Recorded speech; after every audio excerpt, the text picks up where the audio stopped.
Good morning, wherever you are on this wonderful planet that we call home, our only home in the universe at this point, and so we'd better look after it, I suppose. You are on a live morning safari in the wilds of the Greater Kruger National Park, which is, of course, in South Africa, the most beautiful country in the world, and there's, of course, no debate on that one. From Cape Town in the deep south to Messina in the deep north, from Cozy Bay in the deep east to Alexander Bay in the deep west, South Africa is what we call home, and it is here that the iconic Kruger National Park provides a haven for wildlife that we are privileged to bring to you. For us, a bit different depending on where you are in the world.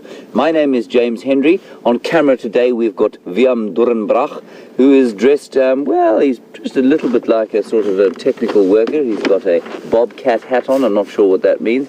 Anyway, he looks pretty happy with life. He's just supping on a breakfast bar to take away the pangs of hunger that assail us sometimes here in the mornings. On the other vehicle, hot on the trail of some lions, we hope is Scott, and he is being filmed by Jeandré, who has just returned from an extended sojourn in Cape Town. In the final control, the old hands of Nicky Austin and Tara Dales will be looking after things, and the rapidly healing Eugene will be looking after technical stuff this morning. Please remember, like I say, this is a live safari, and you are with us live. That means that there is no delay between what you're seeing and what I am saying. Well, a very small one, but not much.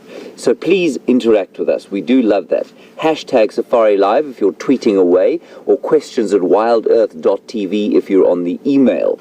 Now, thank you for all of your updates. A lot of you have been watching the Gowrie Dam cam, and you've heard the lions roaring. That is why we are out here in the east, stopped on top of this crest, trying to see if we can hear some lions calling. We think they are the 5 Birmingham male lions who've been calling. Wium and I have been sat here for about 2 or 3 minutes, and we haven't heard them calling again. So what we're going to do is continue to the east and see if we can pick up the tracks. Scott is just to the south of us. He can hear some he can't hear tracks. He can see some tracks. So that's what he's doing.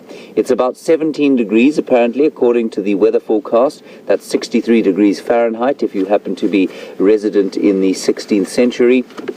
But it feels like there's a front coming in. Apparently there's a big front on the Highveld, which means the highlands just beyond the Drakensberg. And we are now sitting in the Lowveld, of course, and it is a little bit cooler than I think it is supposed to be. Now,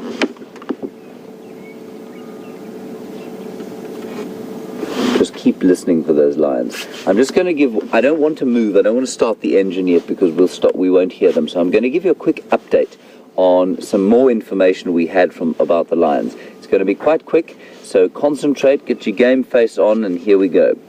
5 male lions are trying to take over this territory. Young males, probably about 4 years old, and they're trying to take over this territory. They're taking it from 2 big male, experienced male lions of about 10 years called the Matimbas.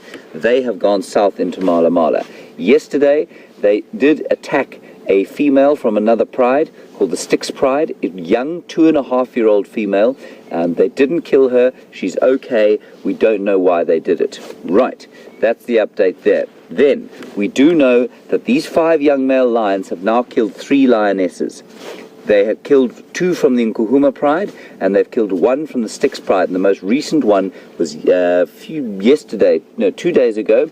They killed her. They were lying all around her, apparently, and they bit her, and she died right next to them while they were sleeping next to her. We don't understand this behavior entirely. We've been postulating various things about it, so we don't really know.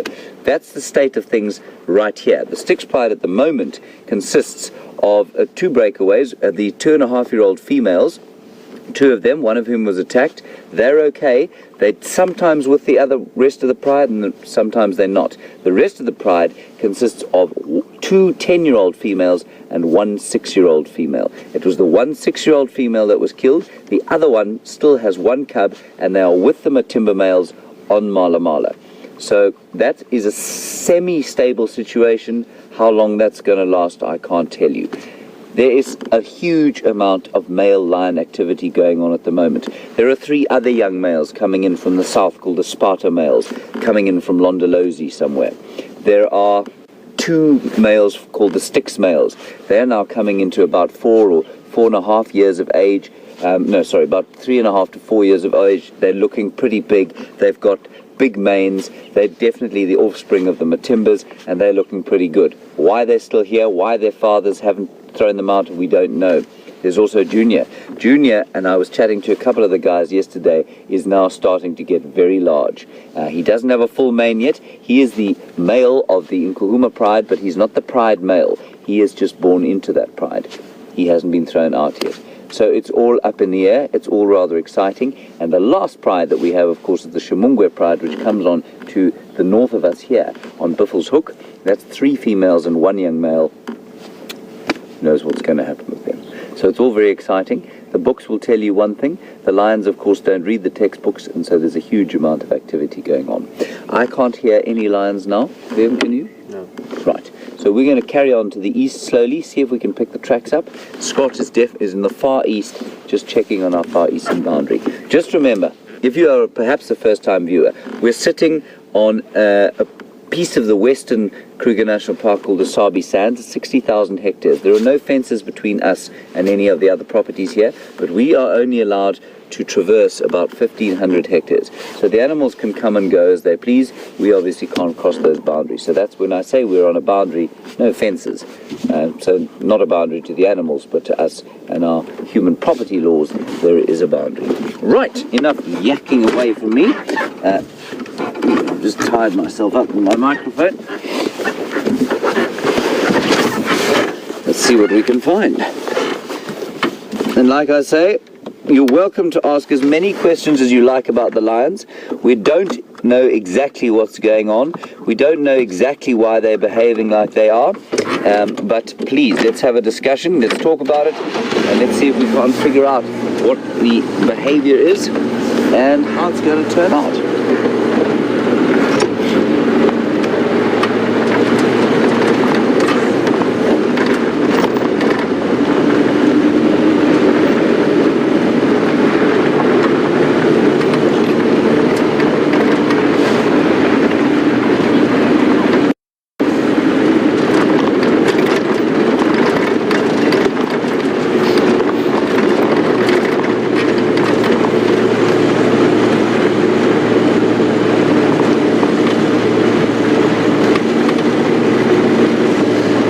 Let's carry on with the lion discussion. Bernice in Tennessee. Nice question. Is it possible that the Birmingham males killed that female because they sensed somehow that she was pregnant by the Matimbas, and therefore, you know, they do kill cubs, so maybe they kill pregnant females too? Bernice, I think it's not a bad thought. I just don't think it's likely because it doesn't make evolutionary sense. Remember, we're going to talk, you've got to think in terms of what is overall success for the species. What would create the most success? And that kind of behavior wouldn't. So it's not impossible, Bernice. The other reason I'm saying I don't think it's likely is because in this area, there seems to have been, in the last 2 pride takeovers, well, not pride takeovers, male coalition takeovers, there has been a lot of killing of females. There definitely are all pregnant females. So I don't think that's what it is, but it's an interesting thought. Thanks, Bernice.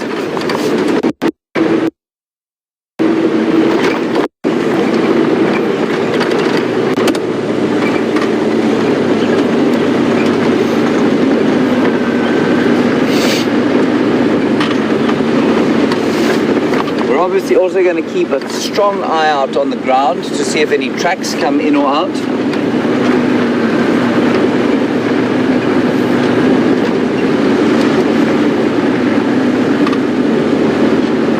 Right, I've got Scott on the radio. I'm just going to quickly talk to him.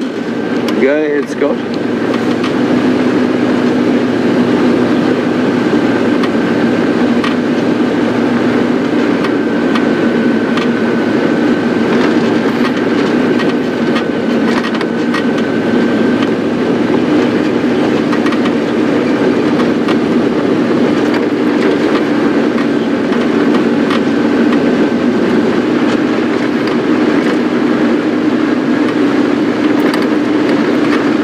Okay, copy that. I am on Buffalo Cut Line heading east. I'm about 600 meters from the junction of the Cheetah Cut Line. I haven't got any tracks yet. So Scott says that he has got tracks going in and out on the western boundary. It's often difficult to tell which is which because they will move around a lot. And these Birmingham males, if that's who it is, and it's most likely that it's the Birmingham males, they are moving a tremendous amount because they're trying to take over this territory.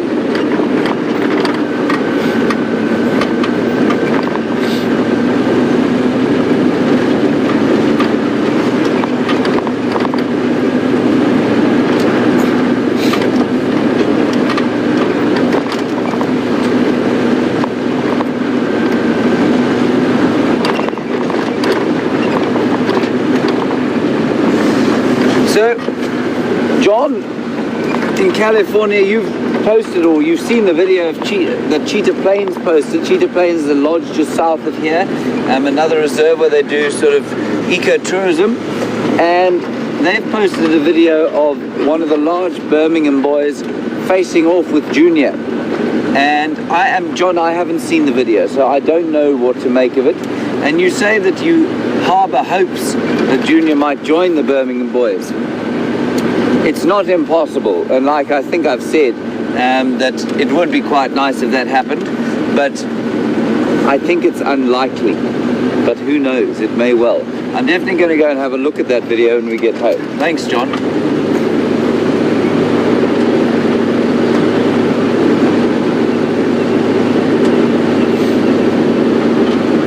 We're just coming up now to the edge of our northeastern boundary.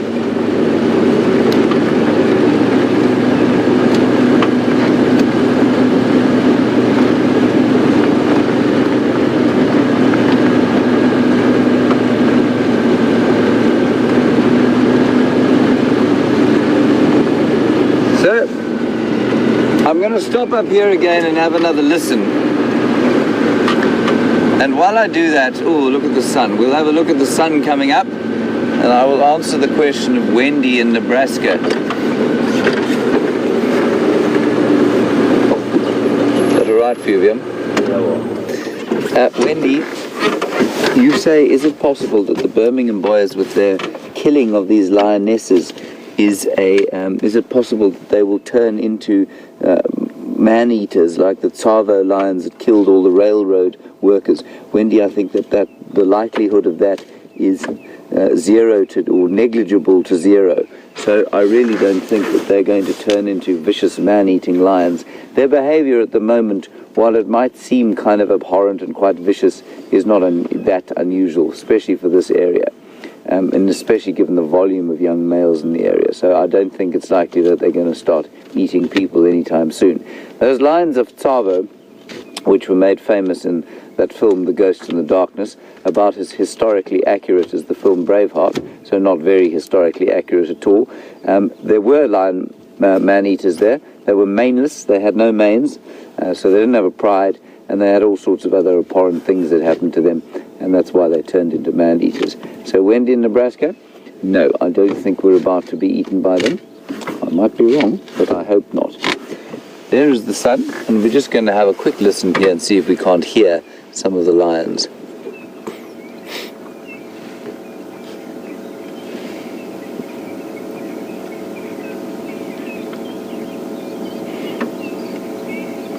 Beautiful. It's so special that we get to see that every day. And every day the dawn chorus just gets slightly louder as we move towards... Oh, today's the 1st of spring, of course. 1st of spring. Bye-bye, winter. Don't come back too soon.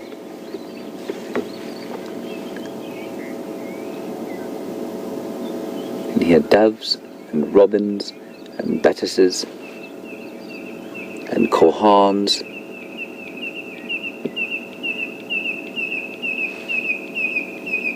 That's a corhan you can hear, a red-crested corhan. And they have been totally silent for the winter.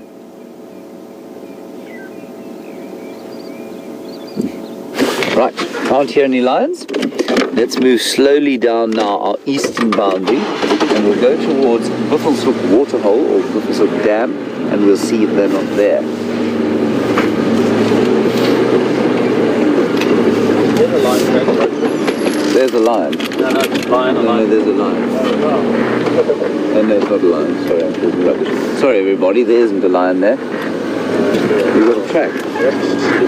Where's it going? Where? Sort of behind us. Is it a fresh one? So Wium has spotted a track. I thought I spotted a lion, but I didn't. I spotted a tree. Wium, I think that's from yesterday when they went into Buffelshoek. So we're going to carry on down here. Although, yes, there is a lion track here, but it's been obscured by animals that have been wandering about in the night, and so I don't think it's a very fresh one. But we're into the area now where we thought we heard them calling this morning, so we're going to drive slowly. We'll probably stop a few times and listen, and Scott is on some tracks.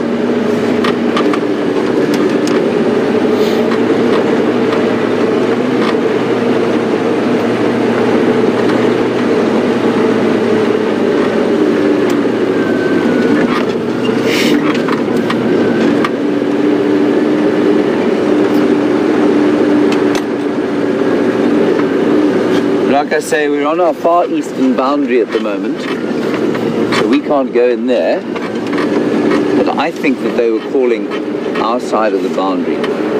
They will move a little bit at this time of the day,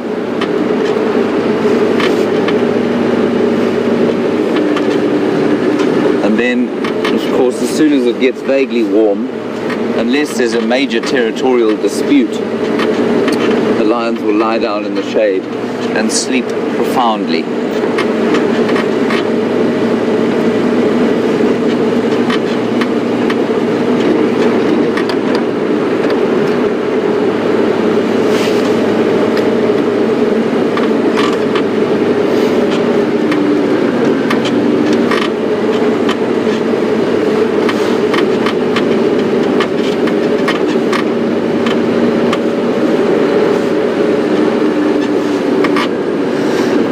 So just a question on the Matimbas and what their sort of deal is. David in Michigan, you want to know why they don't rally to the Styx Pride. Well, in actual fact, they have, sort of.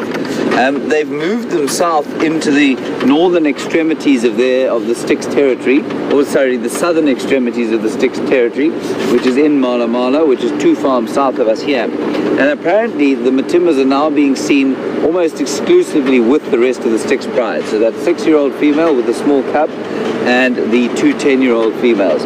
And they are hanging around with them. Why the Matimbas are now getting irritated with the breakaway group of 2.5-year-old females, who knows. But David, they are apparently looking after the rest of that Styx Pride. And absolutely, there will be an element of them being chicken. You say, are they being chicken? Well, yes, there will be an element of that, absolutely, because they're up against 5. It's 5 on 2.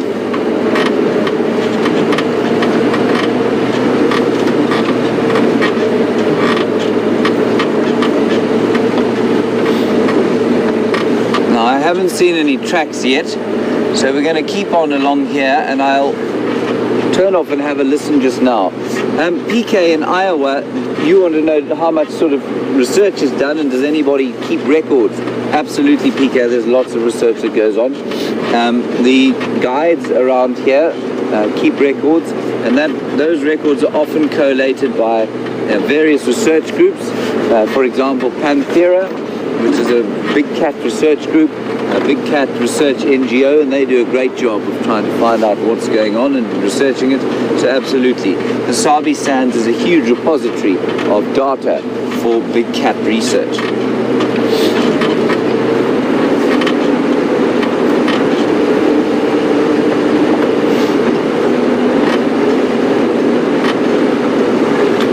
Some kudu up ahead, but there's a nyala over here, which I think is going to be a bit more interesting.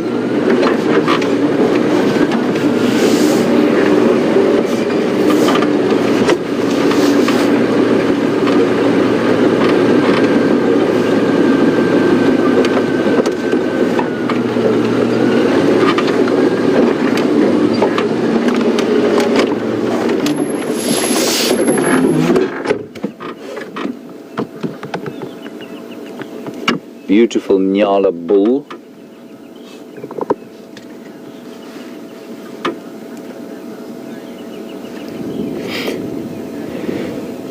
So while we look at that beautiful nyala bull, who clearly is not looking particularly alarmed and therefore unlikely to walk into 5 male lions who would devour him in seconds,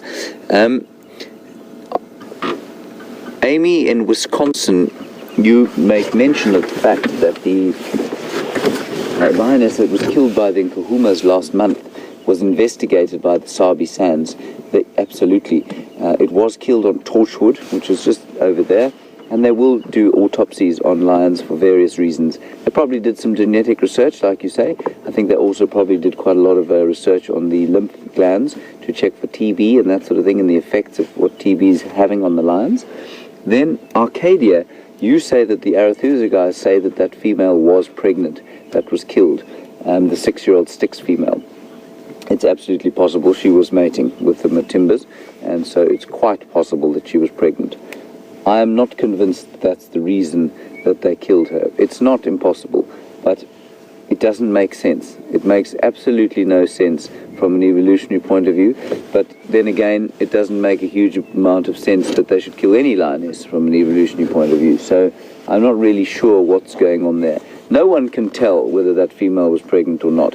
She definitely had been mating. She had been mating only about maybe 2 or 3 weeks before she was killed. And so to be able to tell whether she was pregnant or not, we don't really know. Right, here we go. Just going to listen.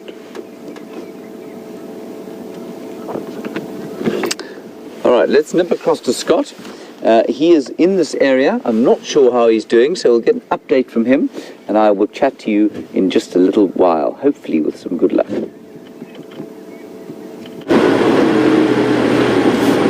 Well, hello everyone, and welcome on board with myself, Scott, and I'm teamed up with Jeandré again, same as yesterday.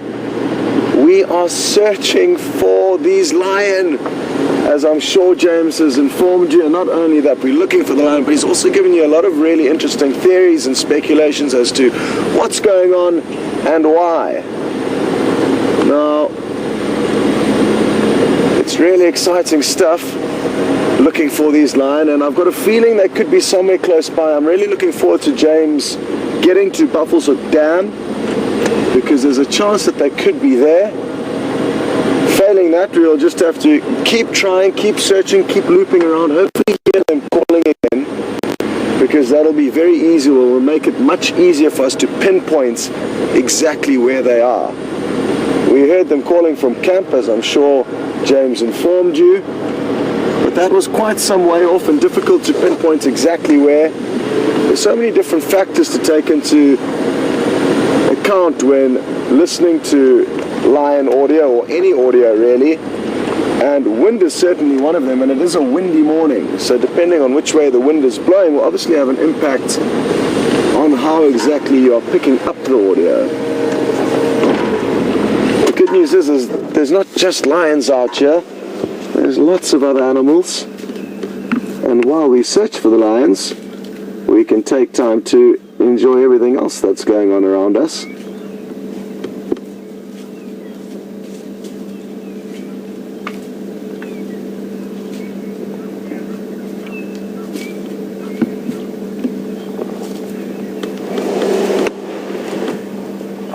This is an adult female kudu, and she's catching up to the rest of her herd, who is already east of this road, which is called Cheetah Cutline.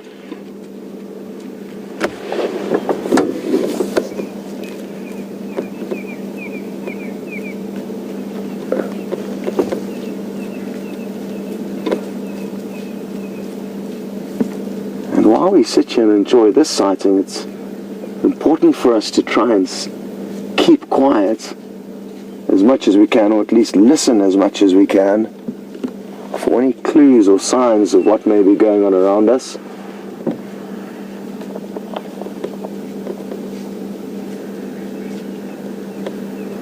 Look at how dry the bush is, and even though it's the first day of spring, there's not too many signs. Look at that, beautiful into the sunrise.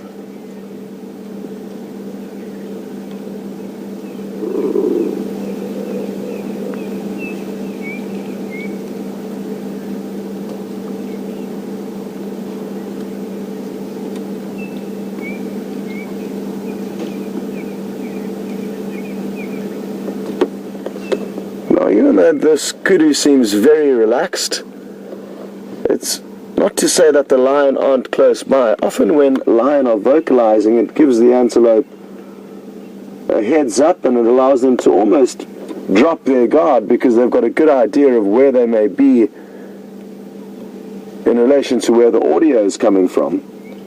And you can often be quite surprised at how little attention is paid to lion and leopard that are vocalizing, because the prey animals almost know they've got ulterior motives and they're not interested in so much in hunting but more in communicating with other members of the lion community.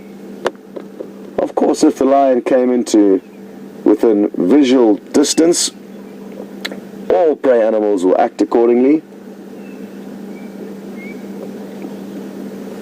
So don't be disheartened by the fact that the kudu are nearby. So could the lion.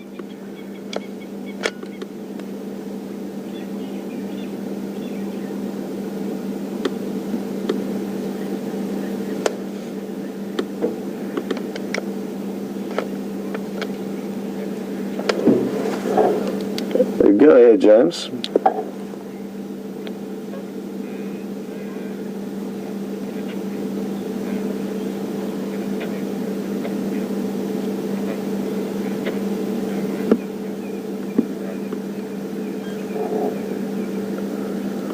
Okay, copy that, James. Sounds good.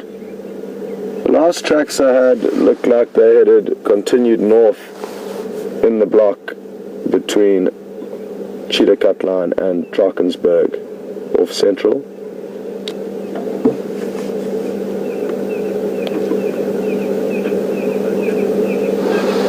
Okay, so just keeping in touch with James there. But he hasn't had any luck either. He's checked Buffalo's Hook Dam, and now he's going to continue working that area and check Gowrie Pan Road. It's a good road to check. It's one that I have yet to check.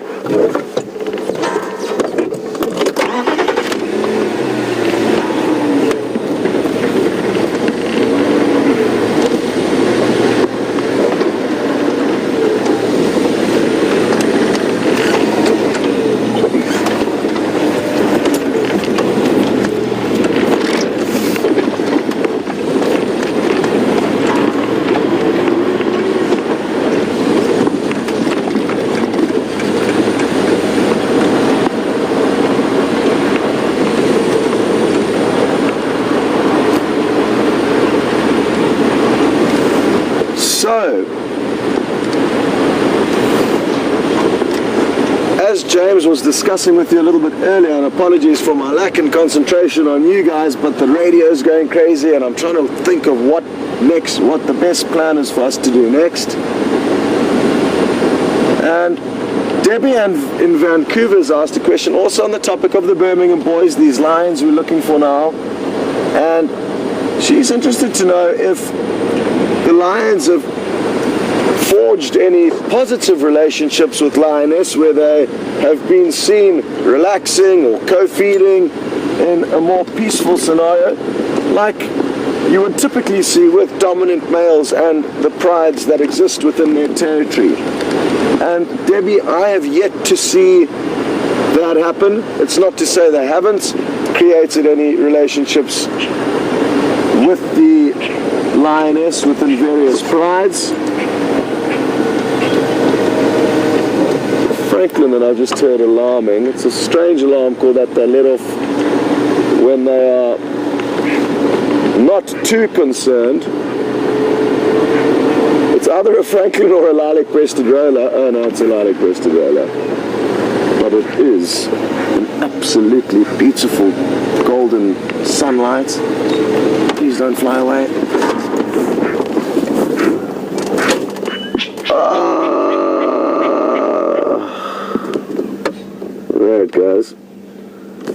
landed just behind the tree, where we couldn't see it.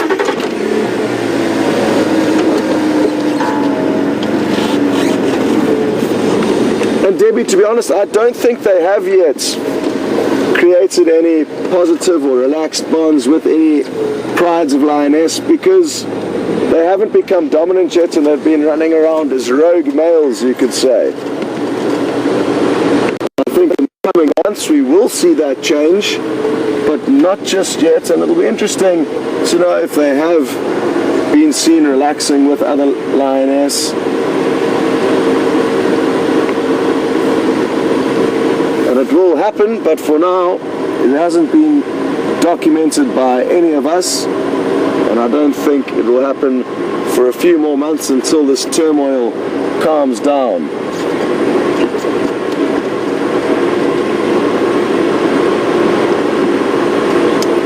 So now I'm going to head in the opposite direction of the action and see what happens there for now.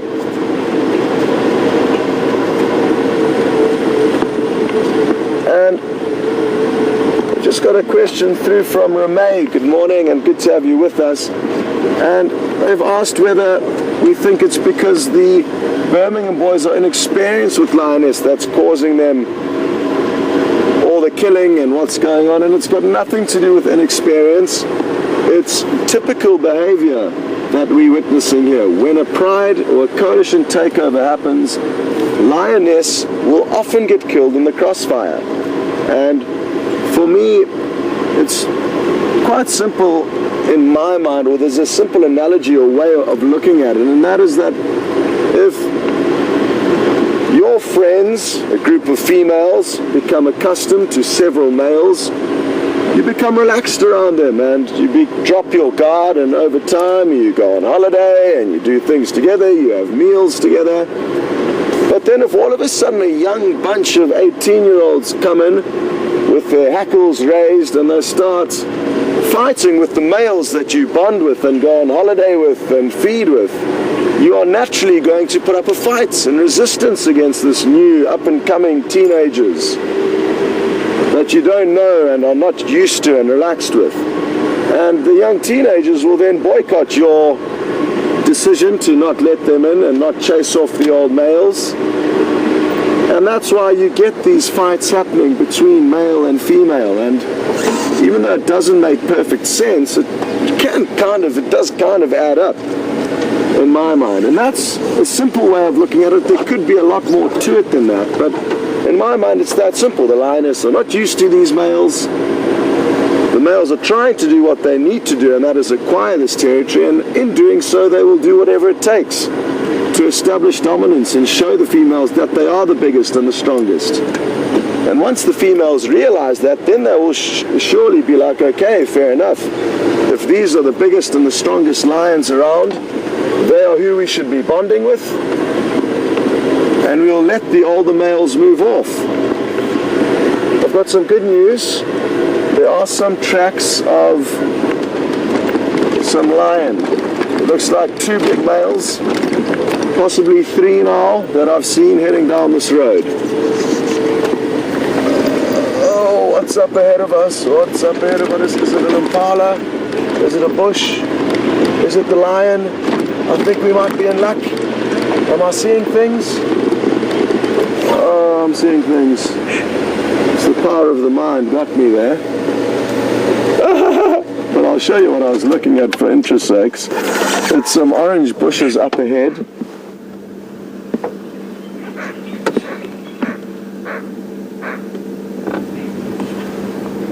Those were the lion for a moment, a very brief moment. That combined with the termite mound. The good news is I can hear another lilac-breasted roller, a very pretty bird that we didn't get to see earlier. And it's just above us in the tree.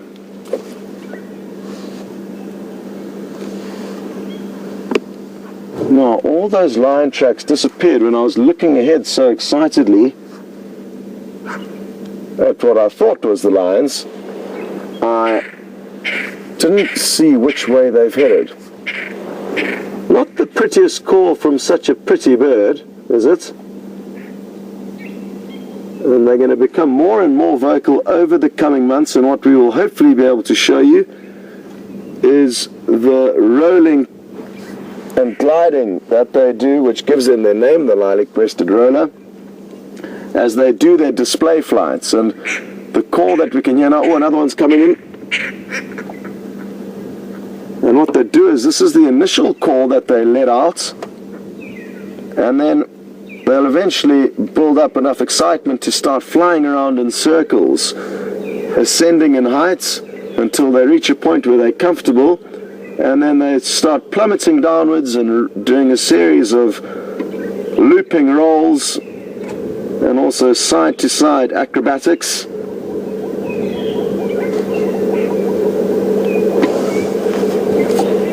James is just getting a hold of me on the radio, so I'm just going to chat with him quickly and also update everyone on these tracks. Go ahead, James.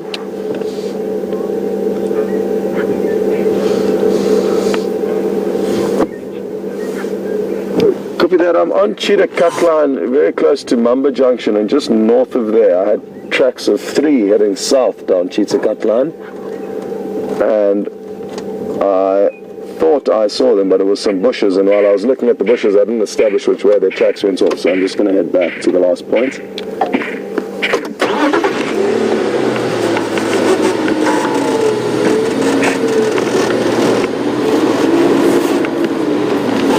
Copy that, good idea.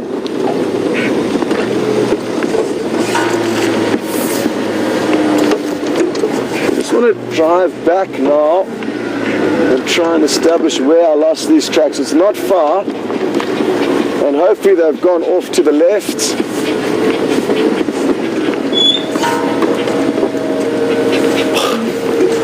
Lilac-breasted roller is teasing me. It's just flown up and did a tiny little display, but we will show you that in the future when the time is right.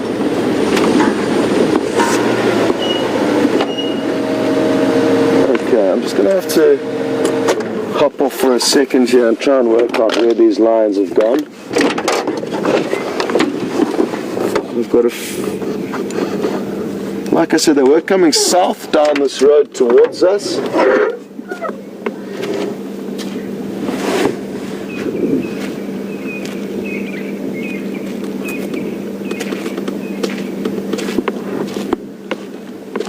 And it's looking positive. It looks like they've headed into Juma, not out of it. And the great news is that James is going to be driving the road that they should be popping out on. So let's hope that is the case, that he bumps into them. And that's what's so important for us to work as teams, because you cover ground so much more efficiently and quickly.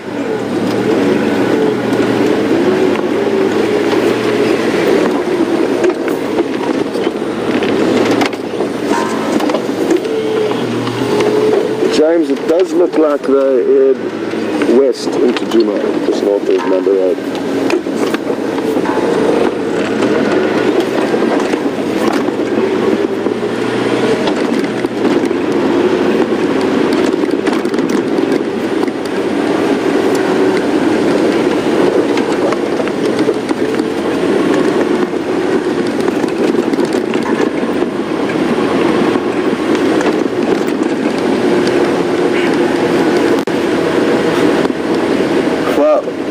Got a great comment through from Edward saying that the birds in this area have got zoom detection, which allows them to flutter off before we can show you them, and it certainly does feel like that a lot of the time.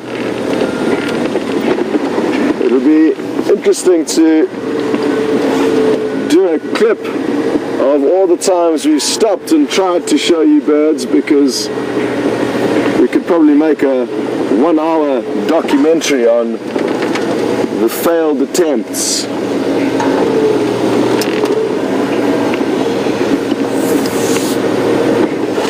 Come on, lion.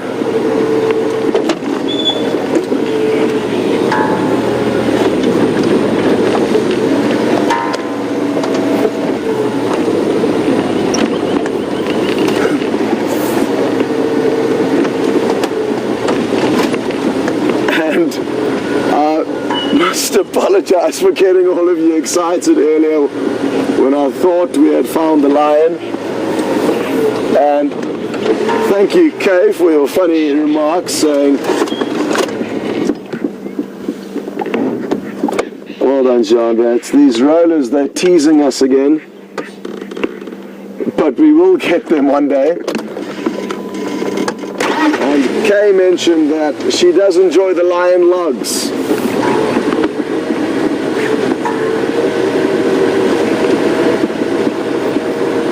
The tricky thing is that even though these lions were vocalizing earlier, which certainly has helped get us into the general area of where we think they are, or were more importantly, and that's what I'm getting to, is that if they were on the move, and especially with the ongoings at the moment, with the takeover in place, they could be moving very, very big distances in very short spaces of time.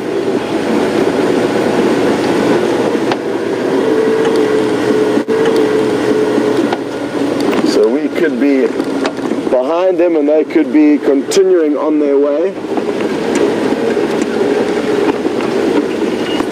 Yeah, I've just got their tracks again, so that's good news. So the tracks have just popped out here. We are still on the trail. There's still hope. James just got their tracks on Mamba again now.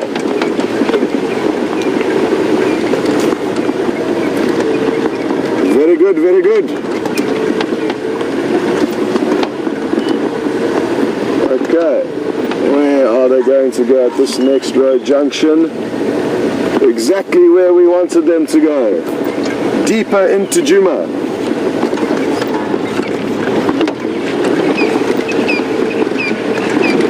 James, they continue west on Mamba from Drakensberg.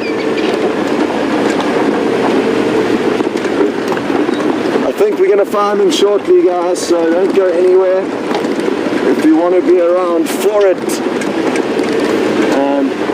It is a tricky area that we're getting into now. If they stay on the road, naturally it will be easy to find them. But if they don't, this is a very thick block, and also quite a large block either side. So there's not many roads that allow us to crisscross and check where they could be, but their tracks are still going down the road. James, are you copying any of my messages? I think James might possibly be off the vehicle checking for tracks, and that's why he's not hearing anything. But not to worry.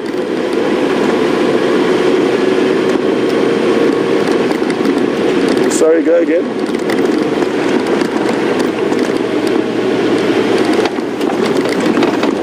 Affirmative.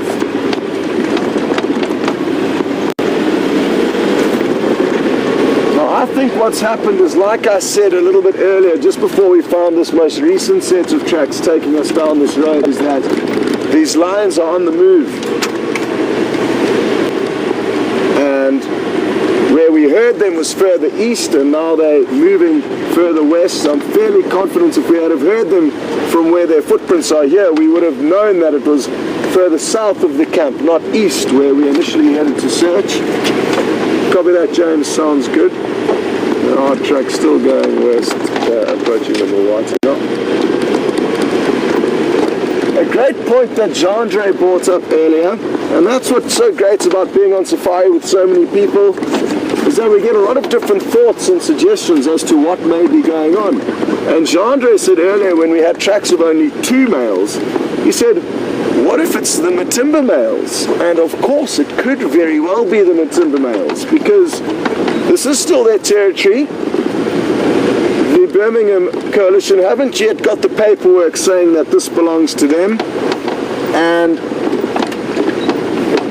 the Matimba males are going to still continue to put up a fight, in my mind. And that was a very good theory that Jeandré brought in. I'm not too sure how many tracks we've got here, but what I would like to do is stop and take a moment just to show you a few, seeing as though we have been tracking lion. It will be nice just for you to get an idea of where they are and what the footprints look like. They're on both sides of the road. probably your left-hand track's the best one, Jeandré. There we go, lots of lion footprints in there. Although none of them are very easy to see, so I didn't choose the best spot to stop. But I hope you did get a glimpse. And I just wanted to make sure that we're all involved here and all on board with this tracking exercise. It's one of the most difficult things for us to involve you in, because the camera is difficult to move down to show you the tracks. And I mean, we need to try and balance up. Do we rather try and just find you the animal which you can really enjoy looking, or do we stop every 5 minutes to show you a track that you're not really going to be able to see too clearly most of the time?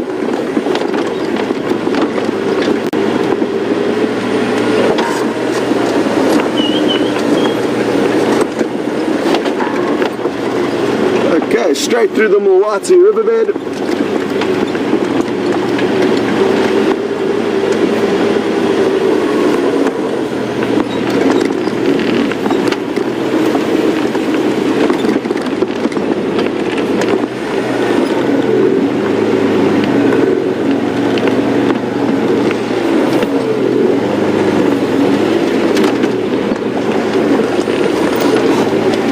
So they turned left and they have headed straight off into this bush.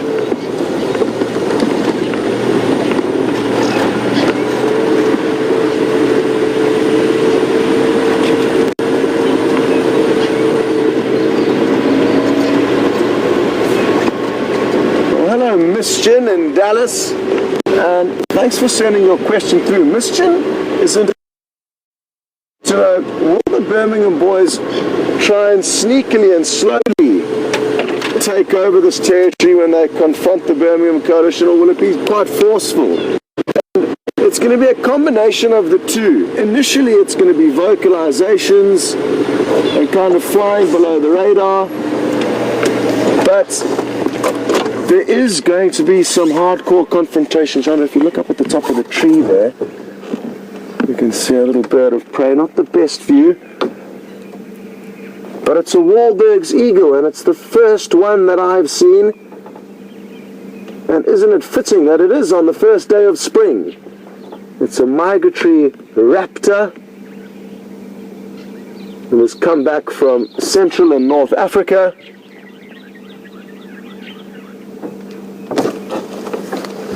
Just going to update. You can see a little crest on its head. That's a distinguishing feature, but not the best view. We will show you more as the spring and summer unfolds. James tracks across west over Twin Dams, just north of Elephant Skull, basically as they cross through the Mulwati on Mamba.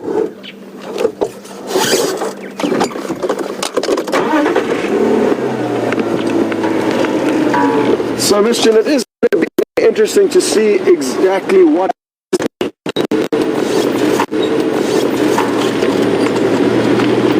affirmative. That sounds good.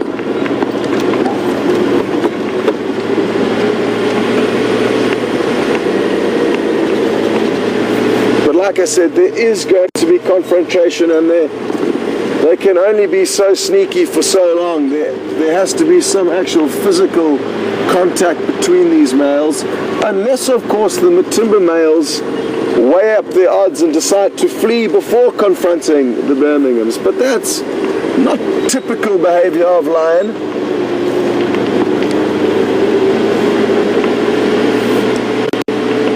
So now what I'm expecting is to find their tracks popping out onto this road shortly. They have been veering ever so slightly south, but mainly west.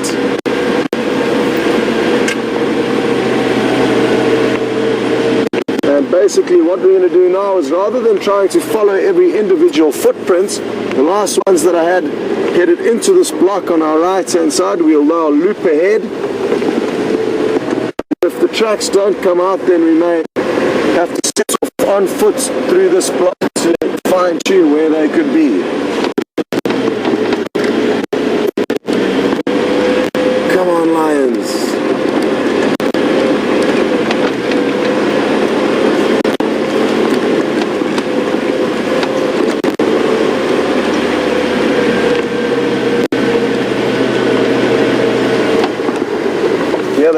tracks have just got back onto the road.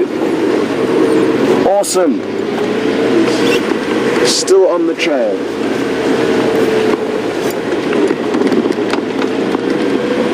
And Mission's just asked what's likely to happen with the Birmingham boys and possibly meeting up with the Matimba males. And now Joanne is interested to know what would happen if Junior came up against the Birmingham boys. I think Junior would flee for his life. It's 1 against 5, and even if Junior was the biggest male lion on earth, he's up against 5 others, so he really does have the odds stacked against him. Now, the last tracks veered south and east off the road we just come on. As I said, they've popped onto the road, they then popped off, and we should find them crossing this road somewhere here in front of us. And the good news is they may be heading to the Treehouse Waterhole. Although they don't know this area very well yet, maybe they remember drinking there in November last year. Closest water point to several buffalo that they killed in a very short space of time. I must just keep James updated. James, their tracks did cross over Elephant's Skull briefly and then south. And we're just checking Weaver's Nest down onto Treehouse Road.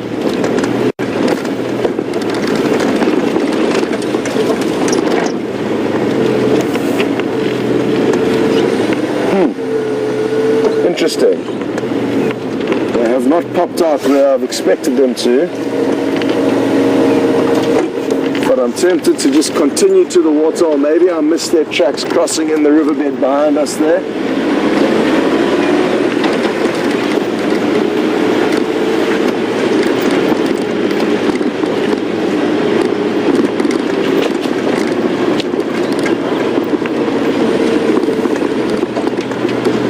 So, we are getting closer and closer to these lions, I hope, unless they're running in front of us, then we'll never catch up with them.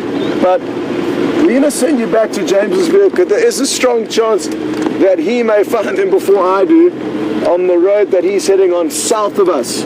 Still on the search with us, so why don't you go and see if you don't get lucky with him, and I'll be sure to let you know if we have any luck our side. Copy.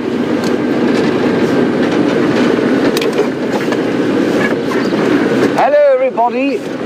I haven't grown, I'm just trying to look over the dashboard and onto the road for signs of the lions. Scott and I have been coordinating, trying to figure out what's going on with these things. He is over there coming towards Treehouse Waterhole. We're sort of approaching from the other side. We've driven the southern boundary, and now we're trying to see if we can't sort of pick something up this side. I think I'm going to leave him to check the waterhole. I'm going to do this road here and see if they go across. That is a big advantage of having 2 people on the tracks, is that you can leapfrog each other the whole time. But they have moved an enormous distance since they were calling this morning. They really are on the run. Well, that doesn't mean that they're running from something, they're chasing things. No other lions. Well, you know what, the Nkuhuma Pride was around yesterday somewhere, and so perhaps they've got wind of them, and that's now their next target. It's all rather interesting.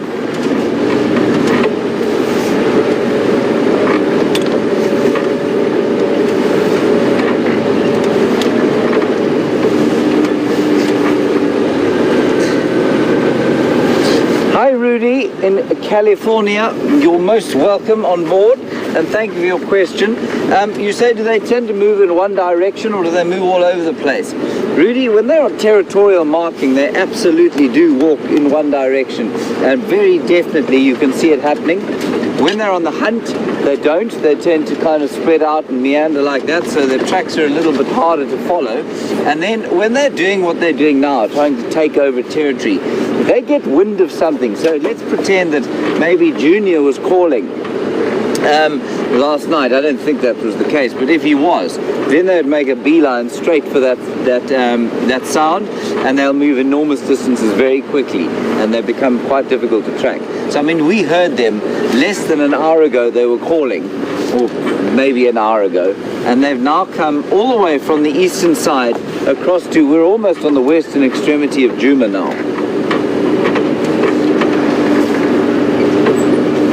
Excuse me 1 second.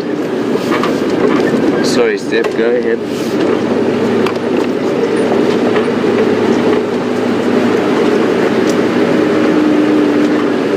Oh, look. It's not a lion. But it is interesting. This is the second time we've seen this in 2 days. It's very interesting. It's a male and a female duiker, normally completely on their own. And these two, I suspect, are mating. And I just want to quickly check on my mammal app. I just want to check on my mammal app what their gestation period is, because I think what they're probably doing is getting ready to perhaps have a baby during the good rainy months. I'm just going to quickly check if I can find.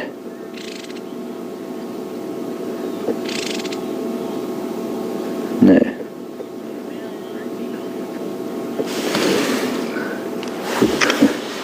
As you can see, the female doesn't have horns, and what you can see is she's actually a bit bigger than the male. It's an unusual situation, but with the smaller antelope it does happen.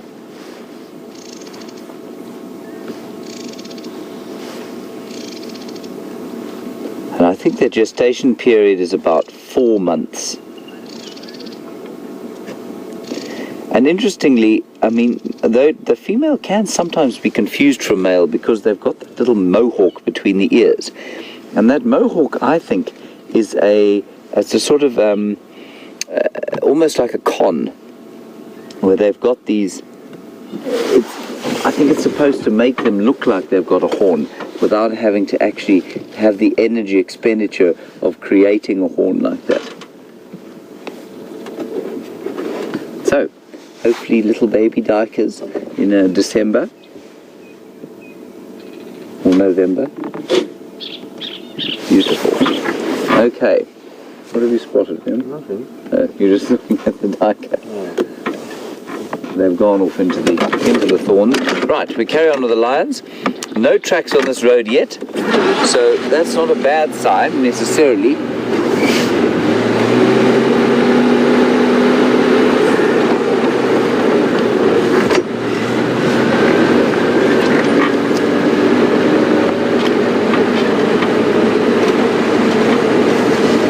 Quickly talk to Scott so we can coordinate. Scott, you got me?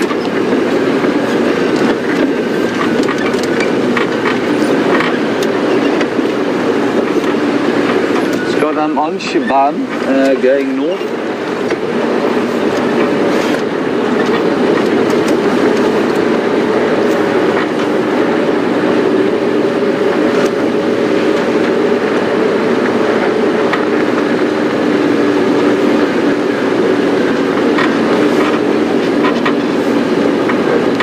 That. I'll keep it posted. Nothing coming out here yet. I'm nearly at the Le Mans Cut. So, Scott has got the tracks at Treehouse Dam, and they haven't come across here. Treehouse Dam is just down to the left-hand side here, so maybe they're in this thick block here, but we'll just keep looking. Right hand. Oh, to the right-hand side. Yes, sorry. Thank you, Wium.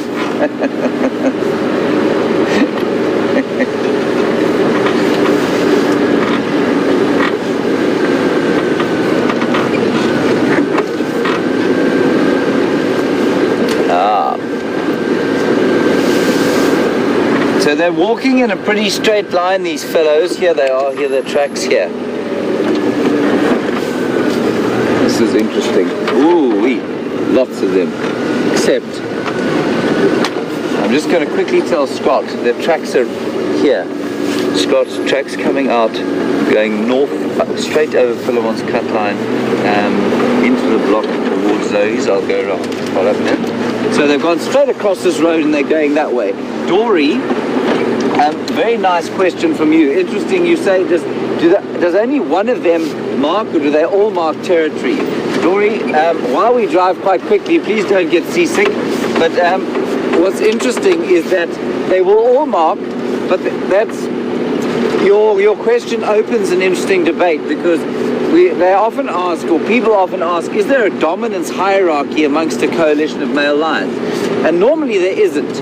But in this case, I think there might be, because I don't think they're all brothers. I think they're definitely related from the same pride, but some of them look, there's certainly one that looks a little bit older than the others, and so I think perhaps there will be some kind of a dominance hierarchy, and while they will all mark territory, perhaps the one is doing it a bit more fastidiously than the others. They're going straight into this block. The distance they've covered since we heard them is amazing. I think that they are looking for the Nkuhuma pride. That's what my intuition is telling me.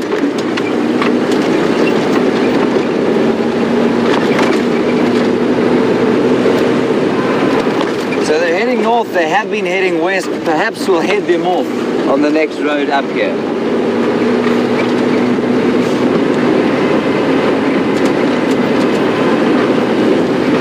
Scott, do you copy, Scott?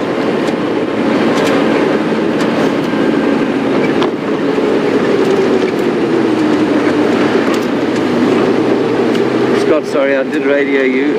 Tracks head straight across Philemon's cut line. I'm going around via Rebecca's to Zoe's. I really just want to go the other way around.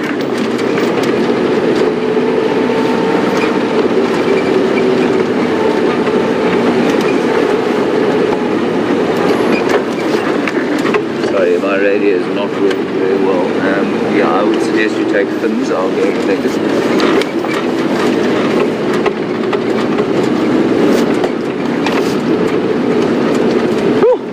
Exciting times. I really want to see these fellows on the move. Some impala to the left, looking very relaxed. Keep your eyes open, chaps. Things about to get real.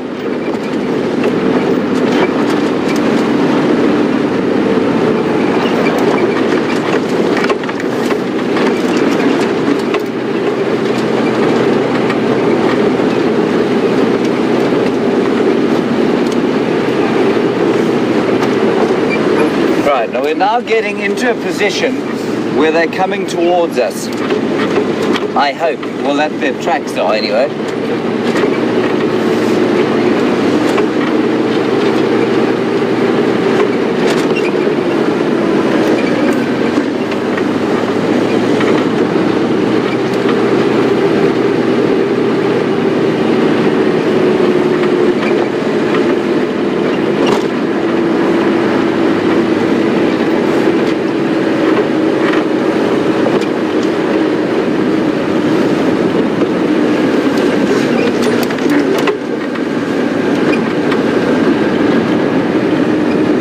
Janet, thank you for your comment that the lions are flying. Well, they're certainly low flying. They're going at some speed. And then Amanda, you have made the comment that during a coalition takeover before, you definitely did hear of lions being killed in this area. Absolutely. When the Mapoko Pride coalition took over in 2008 or 9, I think it was, they killed a lot of lionesses. Many. In fact, they wiped out one pride entirely. We don't know why.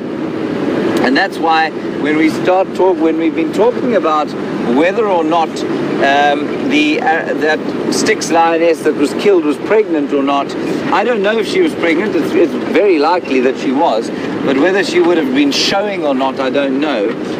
But I don't think that was the reason that they killed her. And so, Amanda, it's not unusual for lions to be killed, and certainly the males will kill each other. But I think what I don't understand, or what nobody can explain to me, is why it is that the males kill the females. There are lots of theories, and I don't buy any of them at this stage. Right, they're coming straight across here. So we need to be very careful now. See if the tracks don't pop out.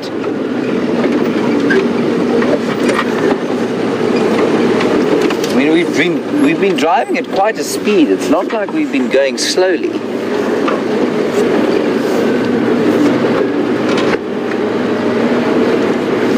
Here they are. That's one. That's not a big male though.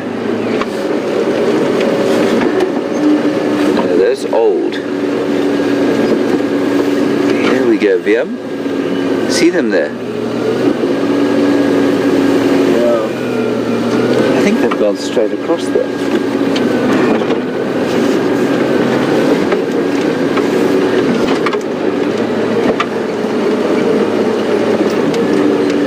Okay, we're going to, Scott is coming up this road, so we're going to loop around the other side now.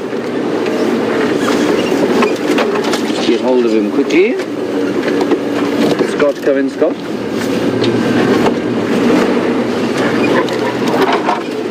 Scott, I've got tracks of at least one animal going, continuing in the sort of westerly direction across the junction of Finn's, Rebecca's, that Ballanite-ish place. I'm going to go around Zoe's.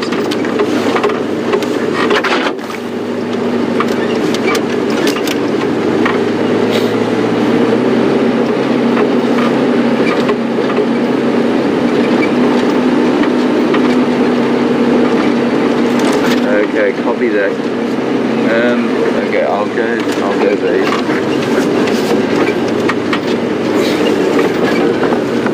No, here we go. They're going down the road here. Okay, Scott, I've got them now going straight west on that junction. No, they're going on to Zoe's. They're going down this road now. Oh, this is exciting. Where are they going?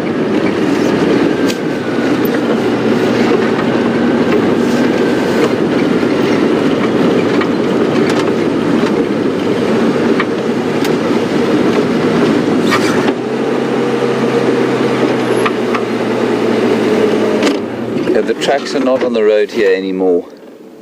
There's a duiker there that looks like a saw ghost. Really? A duiker that looks like it's a ghost.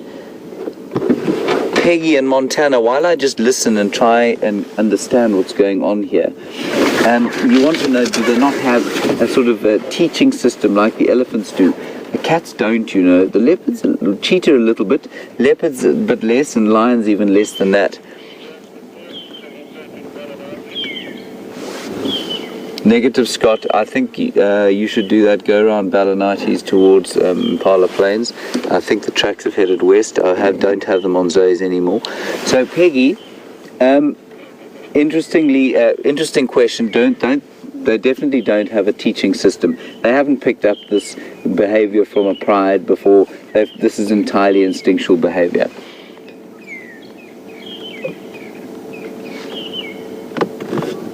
This Scott is actually just behind us.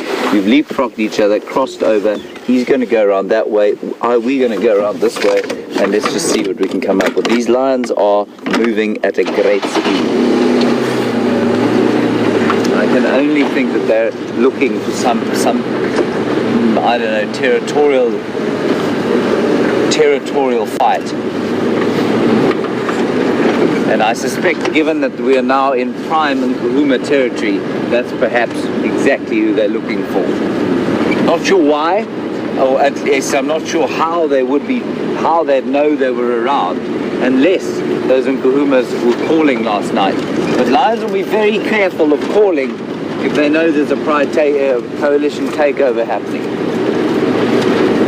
And just to reiterate, and this is again, while I enjoyed the film tremendously, I do find myself correcting the biology in the Lion King quite regularly.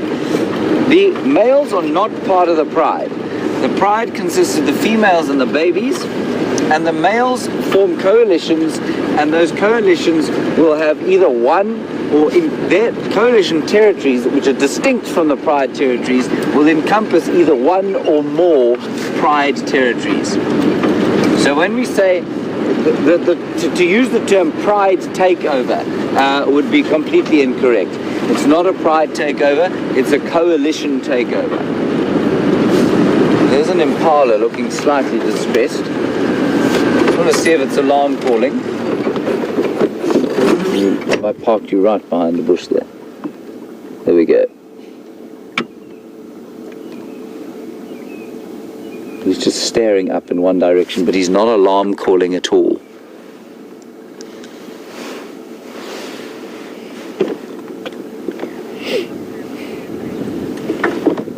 Okay, let's carry on.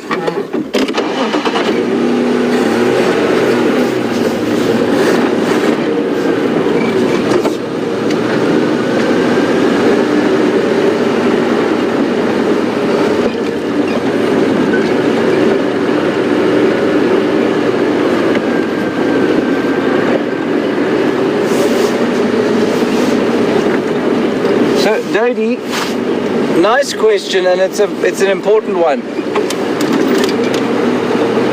Sorry, I'm just listening. So Scott has gone around there.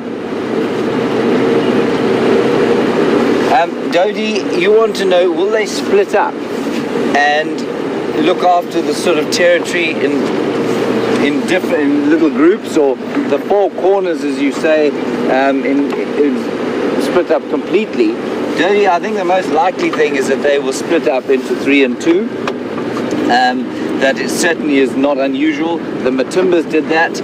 There are still 3 of them north in Manyaleti, and I mean, one of the things we were chatting around the fire last night was, if they come back, those 3, if the 5 Matimbas were to meet up again, these Birminghams would be in a lot of trouble. I think that those Matimba males are 2 of the biggest lions I've ever seen. So certainly size-wise, were they all to join up again, those Birminghams would be in for a very nasty surprise.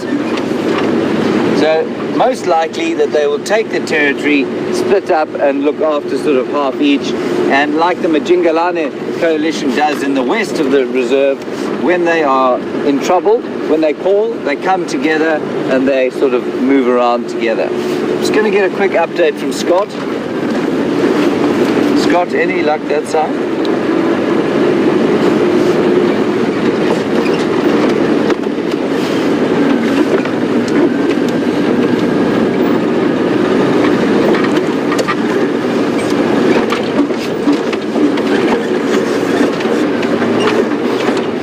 Scott, you copy, Scott?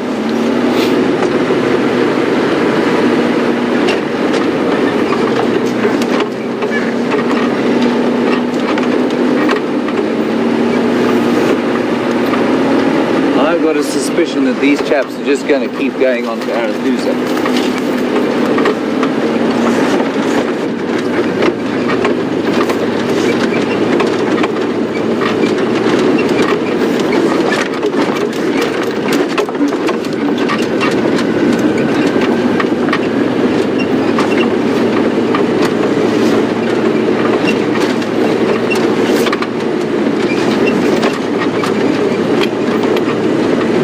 Sorry about the power line that we're driving along, but we do have to get power somehow.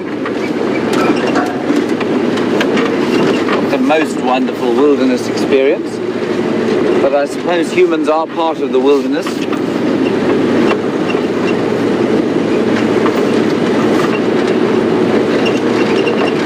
So Scott is driving around that way, we're going the other way. Perhaps we will be lucky. Guys are moving so fast.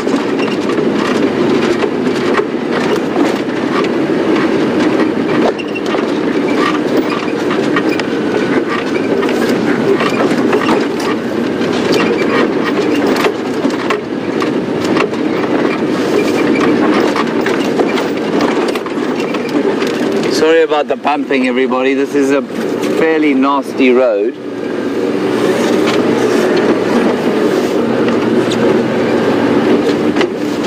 And I am driving much faster than I would normally because these lions we've now been following them for roughly 6 kilometers.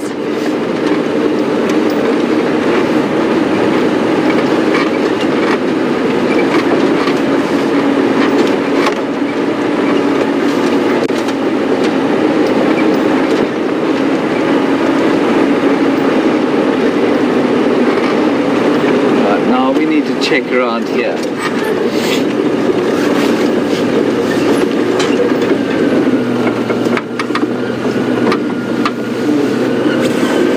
Here is a male leopard track. In fact, it's a female.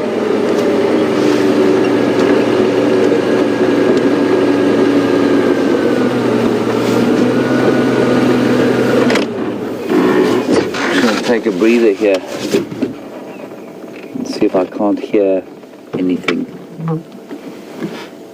Let's get a quick update from Scott. Scott, do you copy, Scott?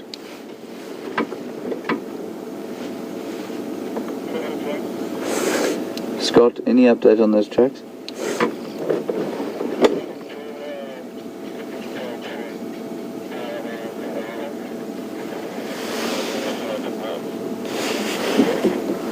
Okay, alright, I'm on Impala Road, power lines junction. Should I come south there?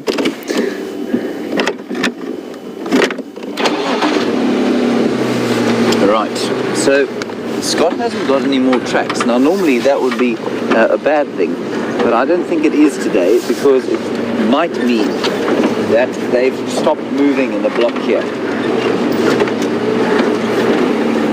And that will be good, of course. We do want to see them. 5 young bucks causing upheaval in the land.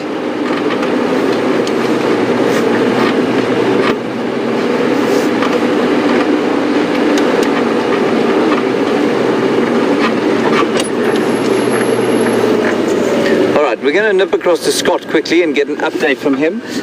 I've just found some more tracks of what looks like a female, but they're old. Okay, so we're going to carry on. We'll link across to Scott. He's in this area too, and I'll see you just now.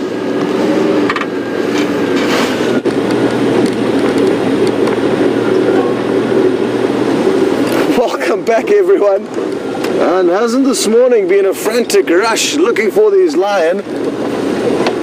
I've been loving every second of it. I hope you have too.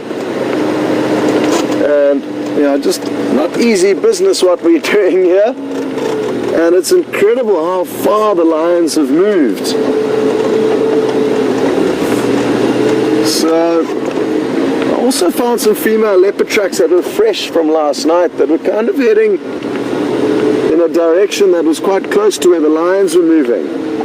And if we don't find any of the lions' tracks coming from right to left over this road, then either they are sleeping or they are looking up at Shadow and trying to think about how they could maybe find her kill. So, or get to her kill at least. There's birds and squirrels alarm calling off to our right. So basically what could happen now is we could either bump into the female leopard, in all likelihood Shadow, and if we don't bump into her, we could bump into the lion. But imagine if we bump into both of them together. It's not unheard of, and it's quite possible that maybe she's made a kill. And now the lions, like I said, are waiting at the base of the tree, wondering how they are going to steal her kill. James, we're going to have to go and refuel before we carry on. Hello everybody again. I'm at a loss, but they haven't come across here. No, they haven't. And I had tracks of a female just before you get to the clearing. She headed north and west. I was just saying maybe they've picked up her scent, maybe she was lucky and she made a kill. Failing that, they've completely missed one another and we've missed all of them. But I don't think we could have missed these tracks. Yeah, I don't think we've missed the lions. Like James says, it's going to be close to impossible for us to miss these massive dinner plate sized footprints crossing the road. But hasn't it been interesting how far they've moved? It's incredible. I mean, we heard them, what, an hour ago? Yeah. Unless, of course, and I mentioned this earlier, Jeandré came up with a great analysis or theory, and that is that, who knows, maybe it's the Matimba males. Yeah, could be. Or both of them are in the area. Because we haven't seen 5 Yeah. moving together. No. No. Very interesting. All right, good luck. James? We'll see you anon. Okay. Good luck. Like James says, he's at a loss for words, now I'm at a loss for words. The tricky thing that we're encountering now is that basically, if the lions are in this block, it's a big one, and it's going to be difficult to continue searching, at least with you guys involved. So we need to probably think about who's going to walk through this block first and try and see if they can find the animals on foot. It's far more effective searching in the blocks when you don't have roads to drive along. On foot you can move far quicker and also listen to all the signs of the wild. So unless it was open where we could shoot in and check some areas quite easily with the vehicle, our best option is going to be one of us getting in on foot and fine combing through this area. It'll be interesting to see how the Birmingham boys react to us on foot. I haven't actually tracked and found them on foot before, so that's something that we can look forward to experiencing. Each individual lion or coalition or pride of lion will respond differently to humans on foot. And even though they may have general trends, the majority of the time lions will run away from us. They're very scared of us. But maybe the Birmingham boys are a little bit different. Old tracks of a lioness here from when the Nkuhuma Pride were last seen.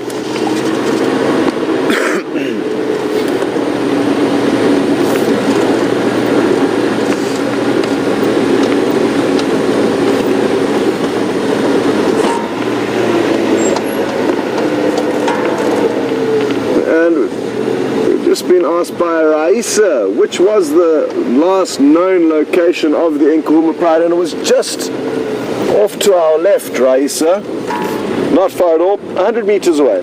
So right here, and then from where they were sleeping, that was not yesterday, the day before in the afternoon, they moved down to our right and followed the power lines road and then crossed over Vuyatela axis. So they were heading in that direction to the east of where they were last seen 2 days ago. Now what I'm going to do is I'm going to check further round. Now the road that James just drove along is called the Power Lines Road, and it's going to be very difficult for him to, it would have been difficult for him to see tracks of those lions crossing that road. So I'm going to extend the search a little bit further just to make sure we know they are still here and they haven't looped ahead of us.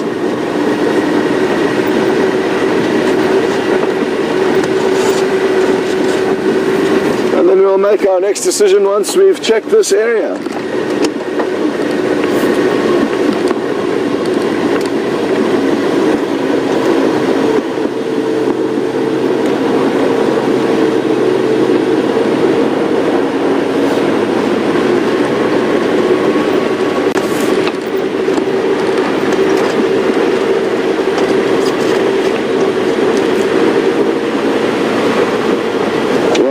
I certainly haven't been involved in an adventure like this for quite some time on Safari Live, and it is a little bit different to what we normally experience. So if it is your first time joining, we usually aren't racing around as frantically as we are, and we will very often stop and show you things along the way, but it hasn't really been the case this morning. But that is life on safari.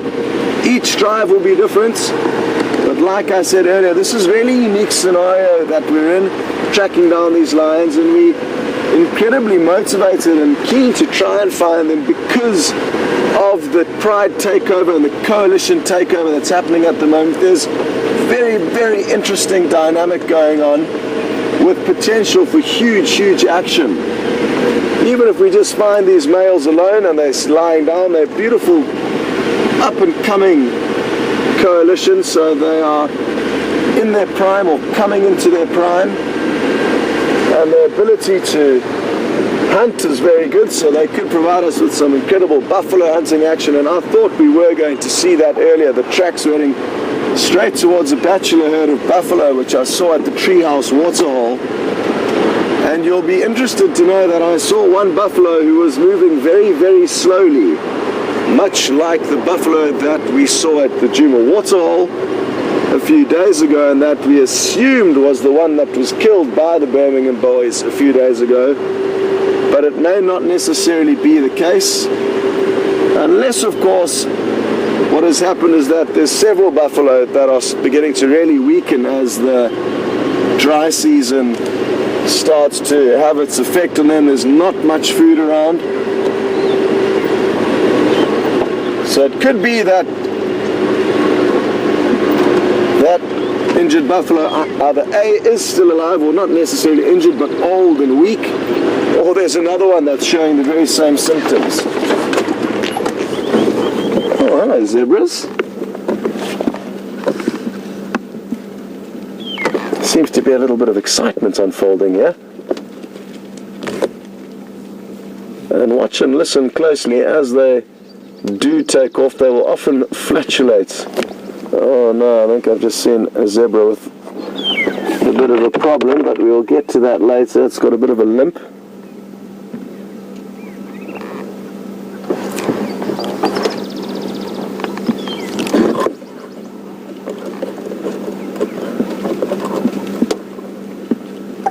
Okay, well, there's just the owner of Juma actually driving past, so we're gonna let him carry on and cross the road so that we don't get in his way, and he's trying not to get in our way.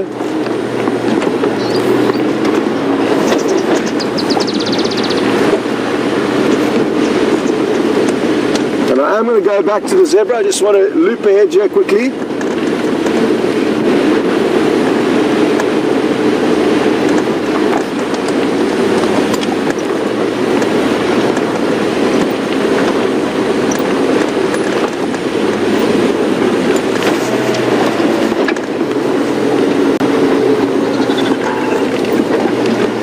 Speaking of buffalo and the Birmingham Coalition's ability to kill them, we've just got a question through from Sheila, and she's interested to know,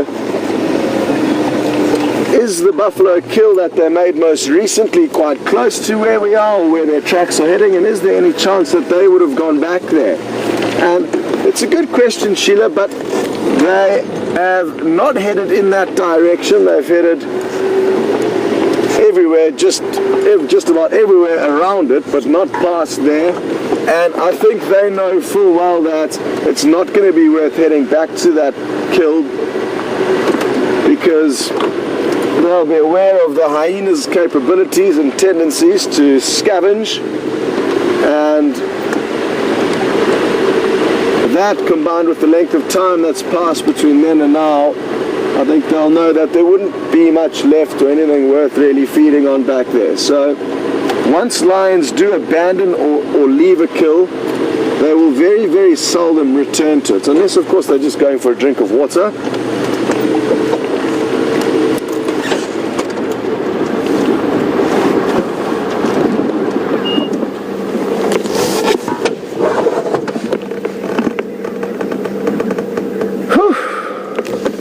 Thank you, zebra.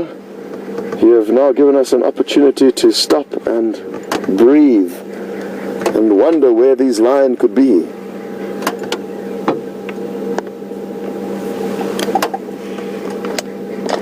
Some of you might remember the individual on the right. It looks like his stripes don't match up properly.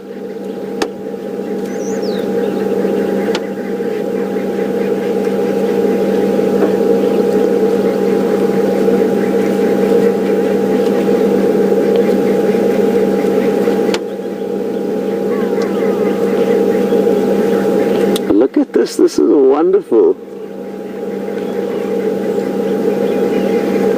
It's certainly a stallion on the left, the one with the funny stripes on his midriff. The one on the right, I'm guessing could also be a stallion, but I'm not too sure just yet. Yes, it is. So 2 stallions, and they can quite fight quite aggressively with one another. So let's make sure that we don't miss out on any action here. I think it's 2 stallions. Just need to see the other one's bottom quickly. And there's a mother and calf looking on almost with a look of disgust on their face, going, "What are you boys doing?"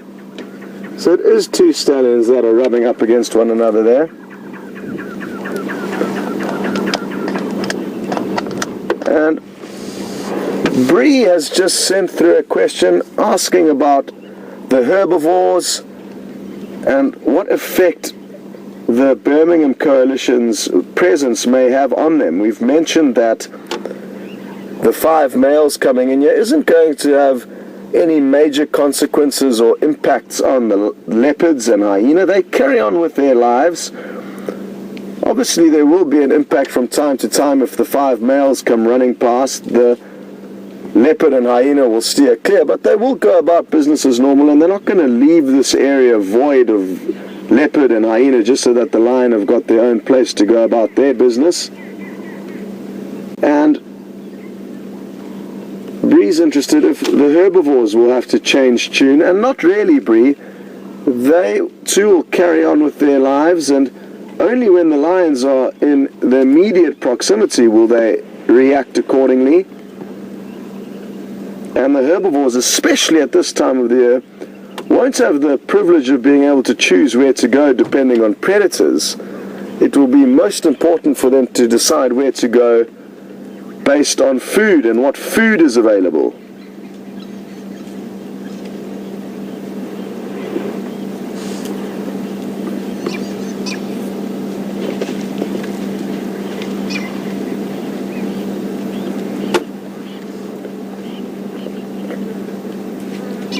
Well, the zebra seemed to have moved off, but that was a great sighting and a great time for us to all catch our breath.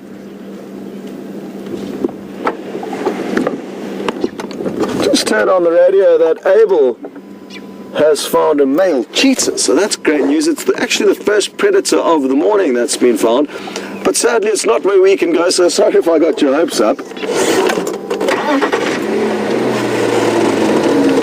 And I've told you not to make you feel left out, but more importantly to now inform you that it's not too far east of Buffelshoek Dam and Cheetah Cutler on our northeastern boundary, and hopefully the cheetah will continue further to the west, and maybe this afternoon we'll be able to find it for you. So good prospects, even though not applicable for this morning. There is a cheetah not too far from us, and it's an animal that we don't get to see very often out here. And that's one animal that I guess does or is impacted by lion and leopard densities as well as hyena densities. And because we do have so many lion, leopard and fairly good hyena populations in this area of the Kruger National Park, the cheetah tend to not do too well here. That also combined with the thick vegetation not suited for the fastest mammal on earth, which likes large open areas which it can run through with ease. There's a couple of reasons why we don't see cheetah too often, but they are still here.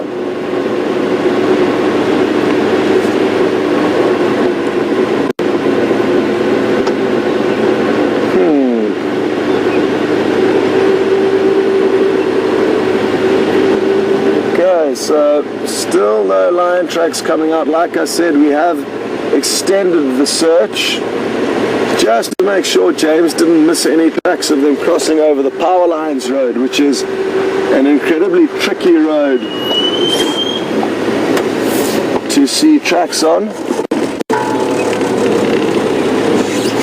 because it's not very well used and it's just a thin grassy track.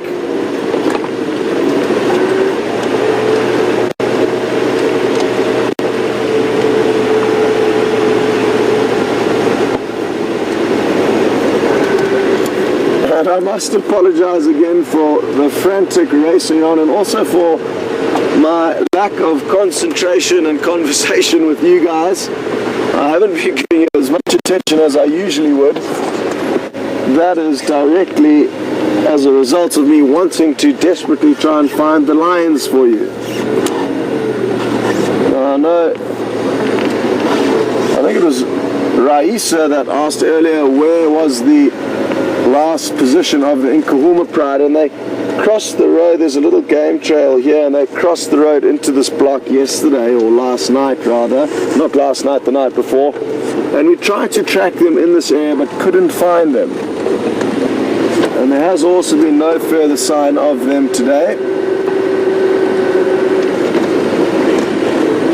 It's important also to know that it's not just James and myself driving around out here. Aubrey's also out, Craig, Andrew, not necessarily very close to us on Juma, but in the general area, and also a couple of vehicles on Buffelshoek. So lots of people are out searching, but Abel is the only one who's managed to find a predator so far.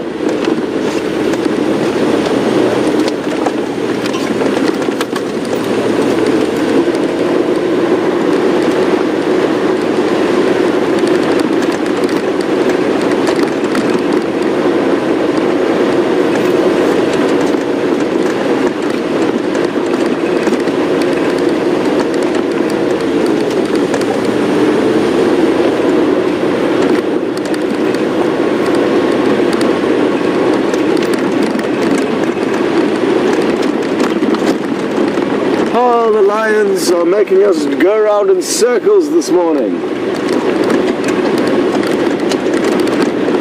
And yesterday, actually.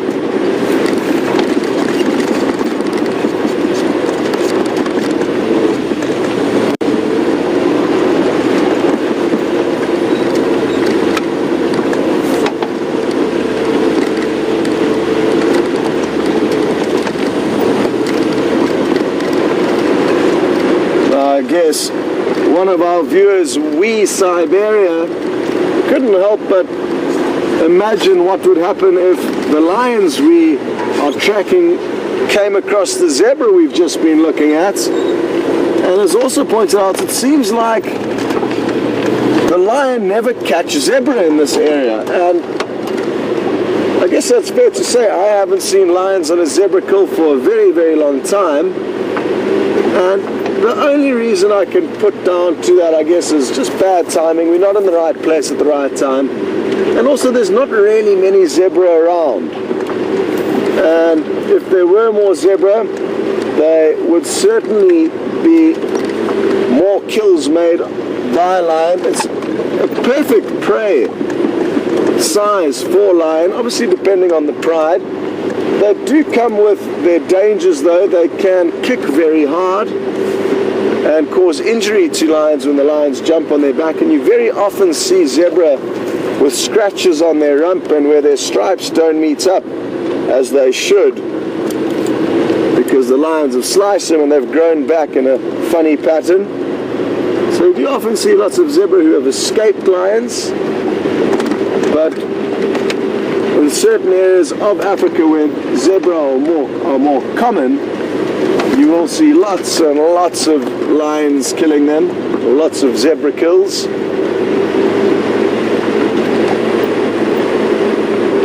So I hope that kind of answers your question. It will happen, I'm sure, one of these days on Safari Live with all of you guys. And it probably has happened a number of times since we've been filming here. We just haven't been in the right place to share it with you or capture it.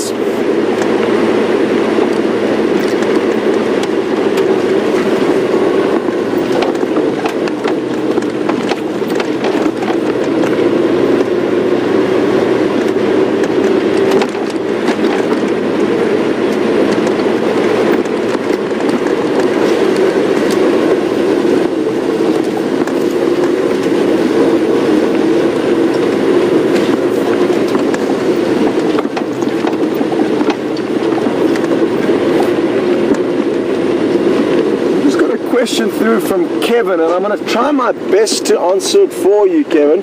But if I don't hit the nail on the head, please kind of go a little bit further into what exactly you're meaning.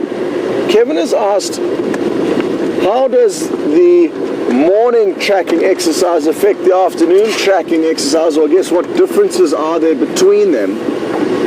For me, Kevin, I think the morning is usually the freshest and most important news that we can read into. Most of the predators in this area, the lion and the leopard, will do most of their moving at night time. And therefore in the morning it's almost like you wake up with a clean slate, because you don't know what would have happened last night, and there can be massive changes.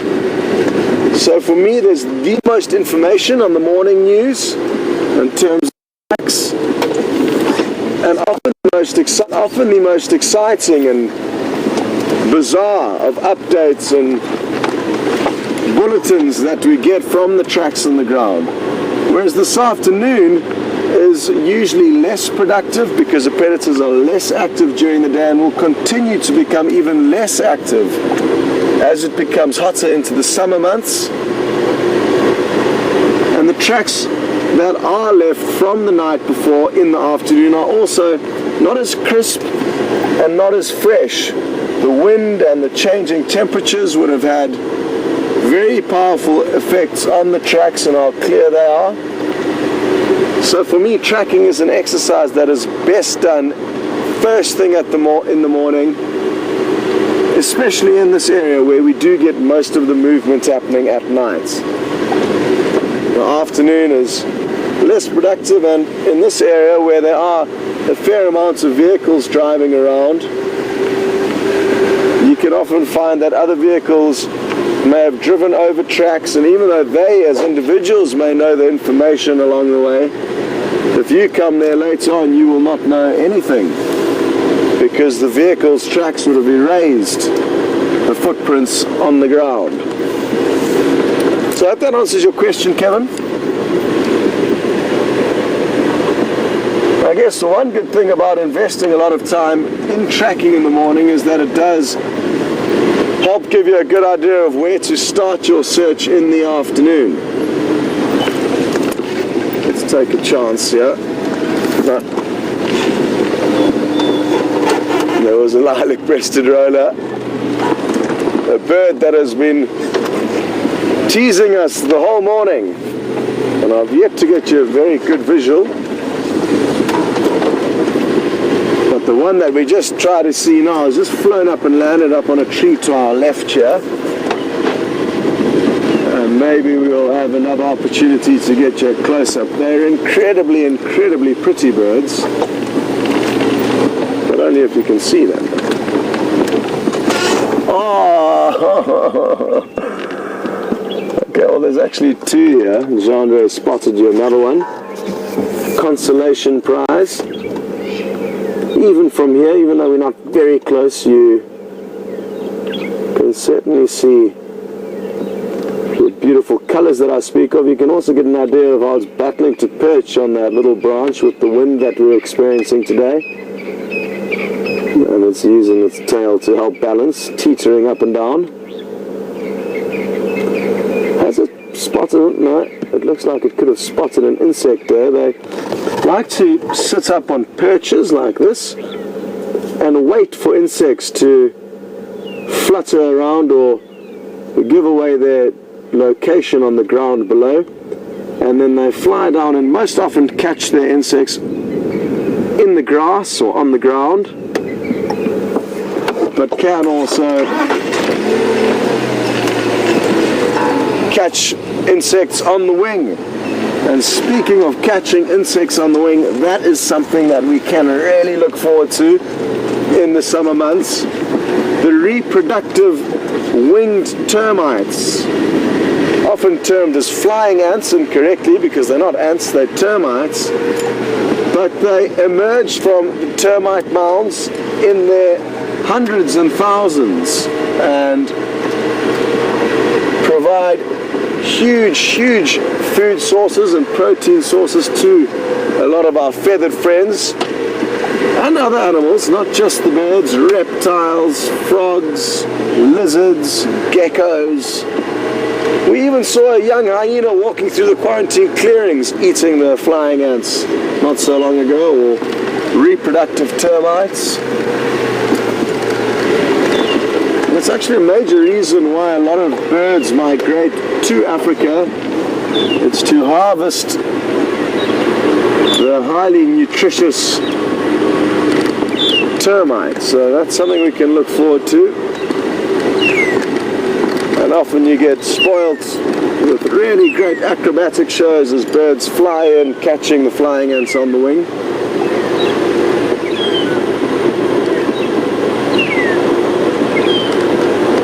It's a long-tailed shrike that we can hear calling off to the right, if you're wondering what that call was.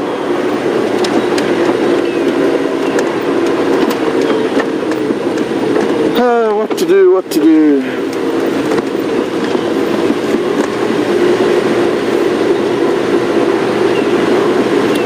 There were no sign of the fish female leopard tracks coming out of this block. I'm a lot less confident that we would have necessarily seen her tracks. They're not as big and as easy to see as lion tracks. So there is a chance that she's crossed out of this area, and I think it's shadow, judging from the area that she's moving in. But where I'm going with this is that she could still be here. The lions are almost definitely in here, because their tracks have certainly not left. And I wonder, like I was saying earlier, if potentially they are not together and the lions might be waiting patiently off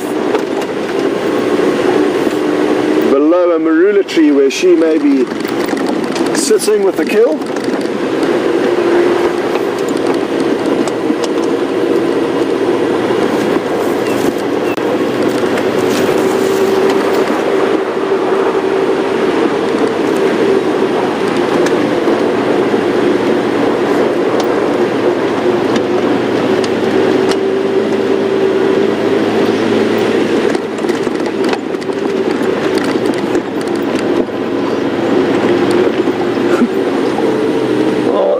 Sandy on Twitter.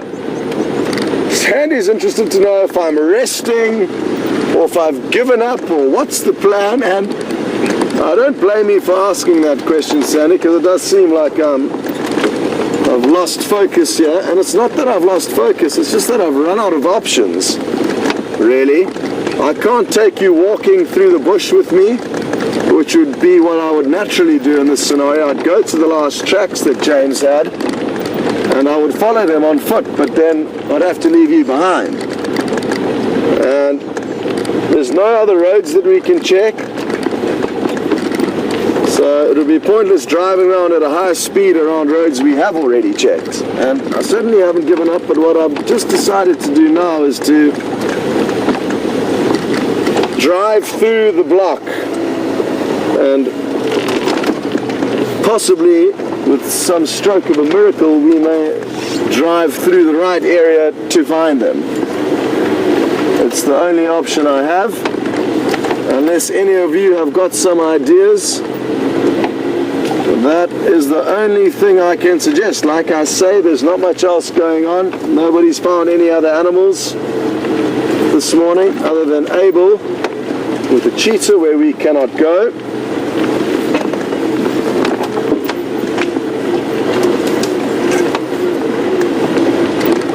And James is having some tech issues, that's why you haven't been on his vehicle for a while, so that explains that.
continue the search for the Birmingham male lions, or at least we're pretty confident it's the Birmingham male lions. We can answer a question from Denny in Georgia, and Denny's mentioned that the lions have killed, or the Birmingham boys have now killed 3 lioness, and can we expect any scars or scratches or signs of the fights that they would have had in order to kill those other lion on them? And Denny, there certainly is a increased likelihood of a lion having scratches and scars on it after being in a fight, but I don't know of any scratches or scars that they do have on them, and obviously each lion fight will be different, so we cannot assume that what has happened in the past will necessarily happen again. But of course, they are fighting with other lions, and we can therefore expect them to have scratches and scars on them, albeit that they are dominant, and often the ones winning those fights, they could still get the odd scratch or nick on their nose.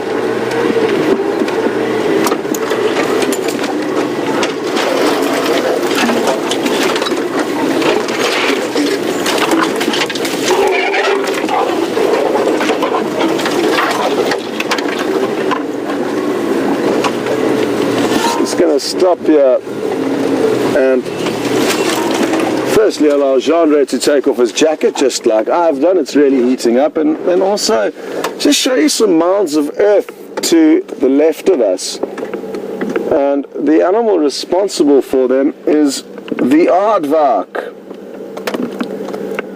It's an animal that we have yet to show you since we've started filming here in November. And it's got a very strange body and shape. I'm going to get a picture of one in a book for you quickly, so I've got an idea of what to look for. But they eat mainly ants and termites, just like the termites I've been talking about that we can watch flying out of the termite mounds after the first rains, and that's what all the birds will be coming for. These aardvark don't need to wait for the first rains or the reproductive termites, because they've got incredibly powerful legs and long claws which help them to dig into these termite mounds, and a very long thin tongue that they can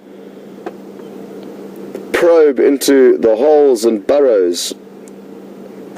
And we were lucky enough to see one 2 nights ago, thanks to the keen eyes of Nikki Austin, who was shining the spotlight.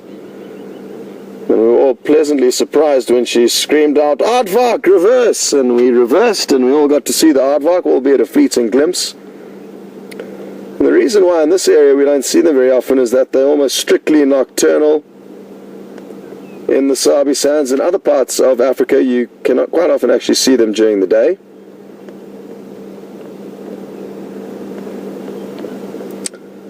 And that is what we are hoping to show you one day, and it is the animal responsible for all these holes that we can see around here. This is in all likelihood where it lives, and that's why there are so many different burrows around here.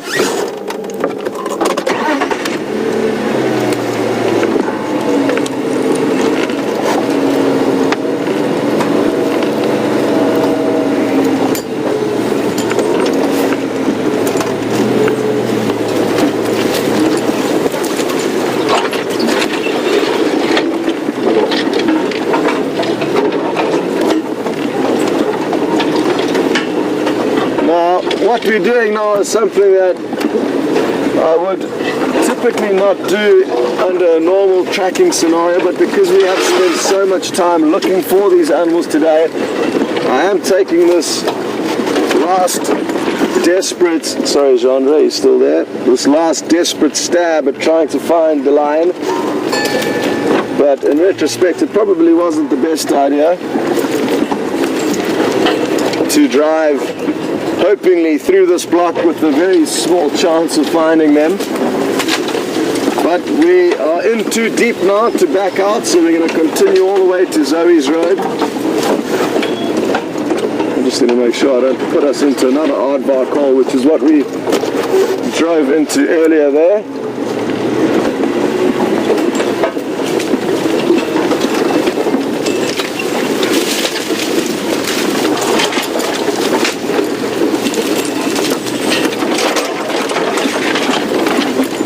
We've just got to imagine we are walking now, because that's what I would normally be doing, and hopefully it won't be too much longer until we get that walking backpack fine-tuned and working smoothly, and that way you will really be able to join us on the walks.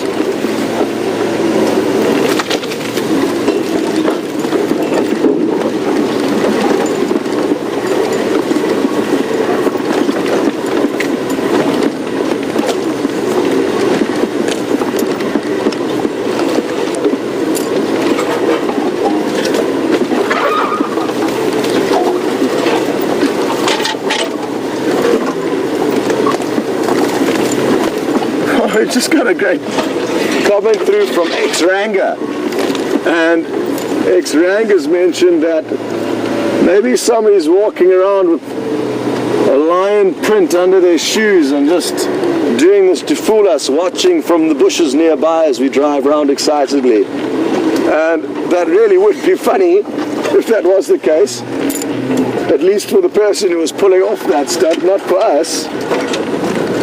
But imagine watching from a bush nearby as Scott and James get highly excited by the prospects of finding these lion, which are in fact non-existent, which is what appears to be the case at the moment.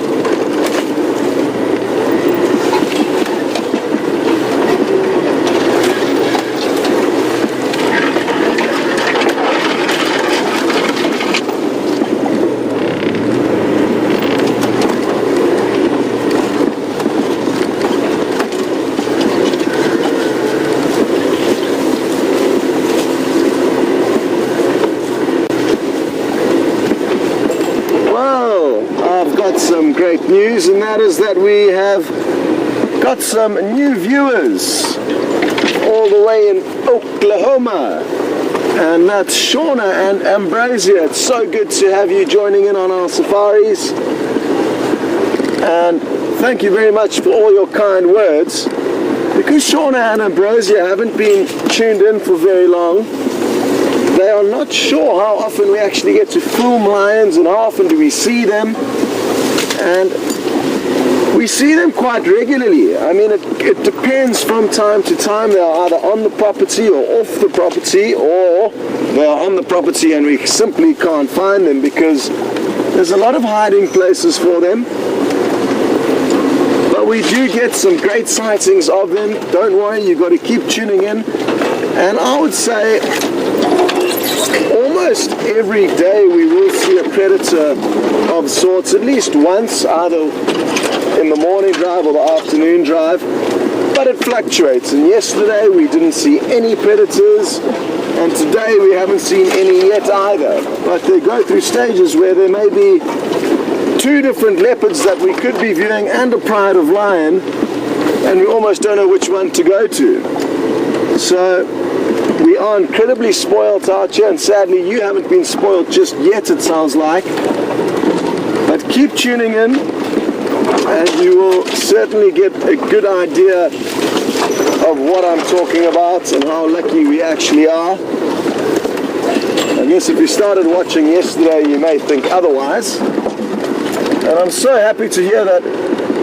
I'm not sure who's who, whether Shauna's the mother and Ambrosia's the daughter, but one of you are really thinking of wanting to do this as a career. It's something that really excites you, and I must say that it's really quite possible for you to do it even though you are very, very far away from Africa. We're just a flight away, and it's easy to do training courses to come out and work in the bush. So if it is something that interests you, it is a relatively easy dream to follow and fulfill.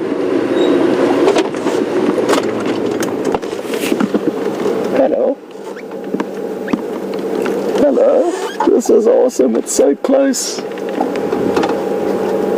It's a fork-tailed drongo. And it actually flew up to our vehicle in the hope that we would chase some insects up for it. And usually they're following elephant or buffalo or zebra who chase up the insects, but we can also help from time to time.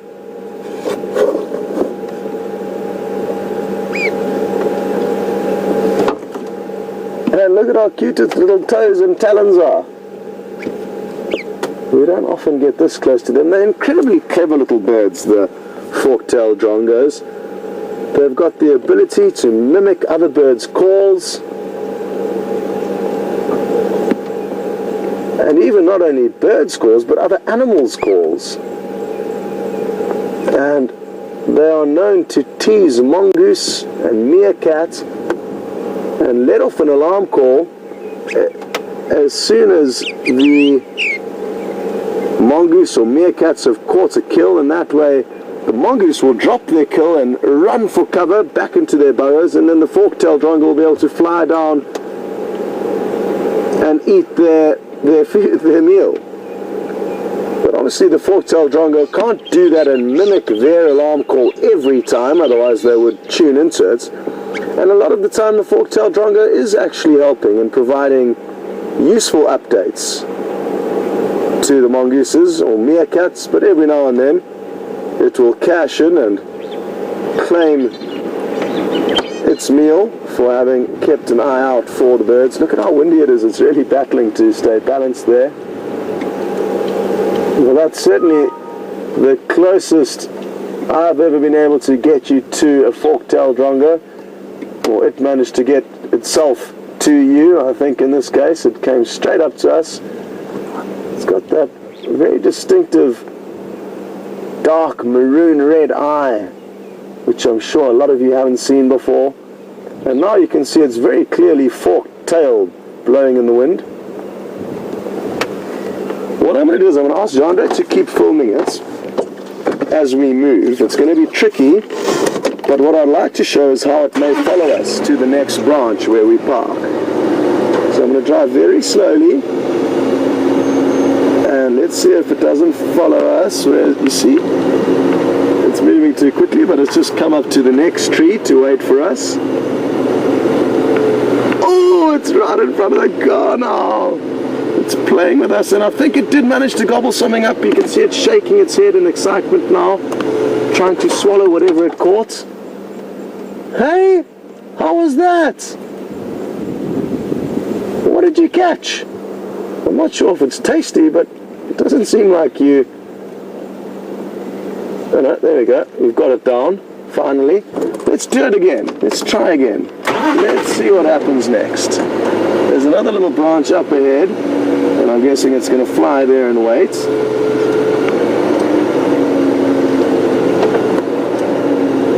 Keep coming. Keep coming. It's right in front of us now. It's hard to see. Oh, there it goes off to the left, but it was hovering right around the vehicle. Sadly, it's happening so quickly that it's hard to show you. But here it is now. And keep watching. It's probably going to take off again shortly and keep following us. There we go. Up to the next branch on the right. Sorry if you're getting a little bit dizzy, but this is how we hunt with the drongo. Keep coming, Mr. Drongo friend. There we go. And Ren has just mentioned that they think this drongo likes the camera, and I think you're right. We need to get this drongo an official position on our team, I think. It's a real performer. Poor old Jeandré is swiveling from left to right, backwards and forwards on the back of the vehicle, and doing a great job to try and show you as much as he can of this unique sighting. Now bear in mind, we're just driving down the road with this bird following us, as if we're best friends. Here, keep coming. There, where's it gone? I think it may have made a kill on the ground next to us. Have you got it there, Jeandré? Ah, well done. Absolutely crazy. You are too clever. Too clever, little Drongo.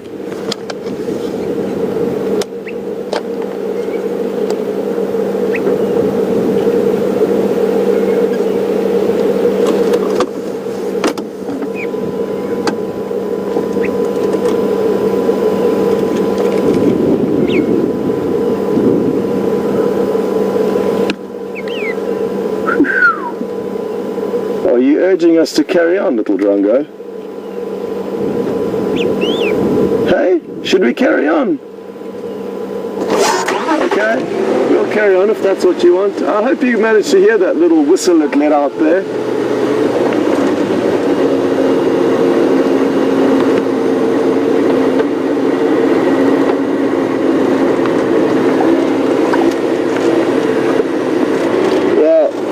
That's enough for now, but as you can see, it is still following us. But let's see what other bizarre scenarios and situations we can find. As much fun as that was, we're not telling the Drongo to stop following us, and it probably will carry on following us for quite some time. Just to keep you updated, James is busy doing some camera tests and trying to fine-tune things all to try and make this product and safari experience better for you. But sadly it means that you may be stuck with me for the rest of the drive. So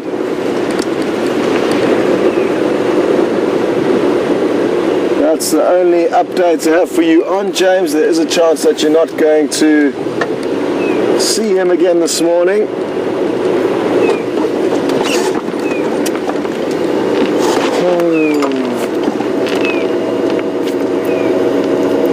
So this is the last position of the lion tracks that James had. Go ahead, Mr. James.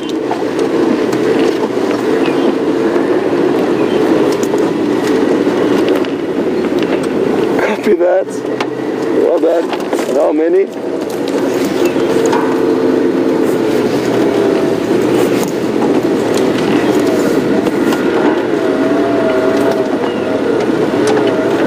Got some great news. Even though you won't be seeing James again on his vehicle, you may be seeing him from this camera as we are on our way to meet up with him. He has found the male lions. How they got to where he is a mystery to us, and they are actually just north of the Gowrie Dam on a road called Gowrie Line.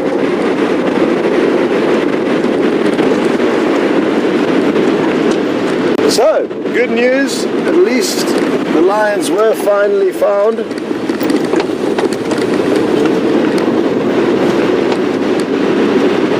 And it is a mystery as to why they've gone there. Their last tracks that James had, that he said headed northwest into this block, has been a general, west has been their general direction of movements. And for them to all of a sudden appear quite far east of us now is a mystery to all of us.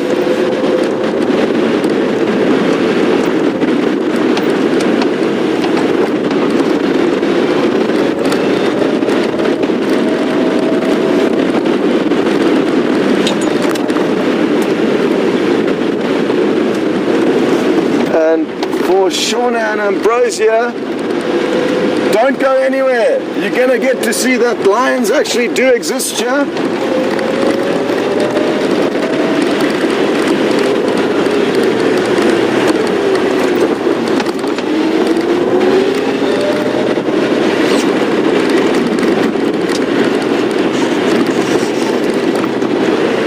And we're probably about 5 minutes away. So not far at all from these lions.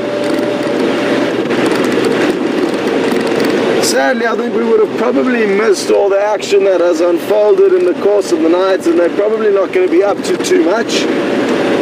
But but that is the probable outcome of what we'll be seeing, but not guaranteed. And that's the beauty of being on safari, is that even though we can assume certain behavior from certain animals, they very often prove us wrong.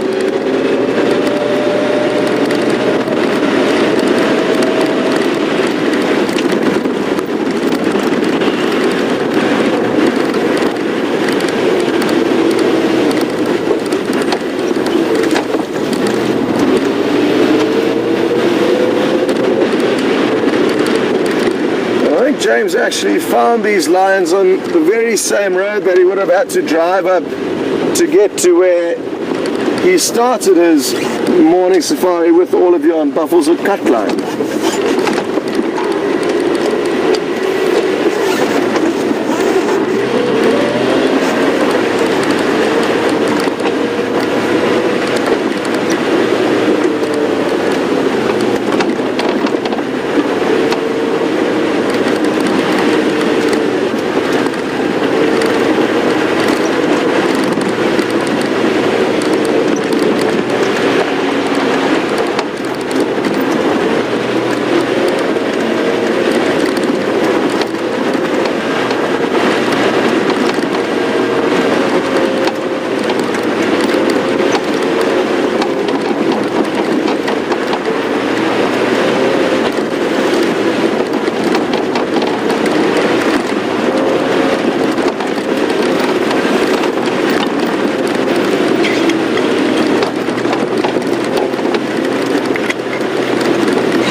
Driving quite slowly because I am trying to work out how the lions got from their last tracks to their current position.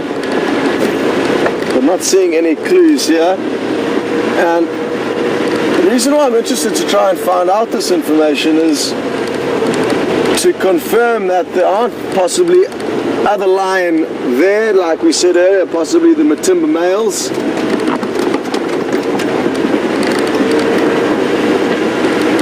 Could in fact, like I said, be different lion in different areas of the reserve, and we mustn't just assume that the tracks that we had over there are the ones that have been laid down by the animals that James has found up ahead of us.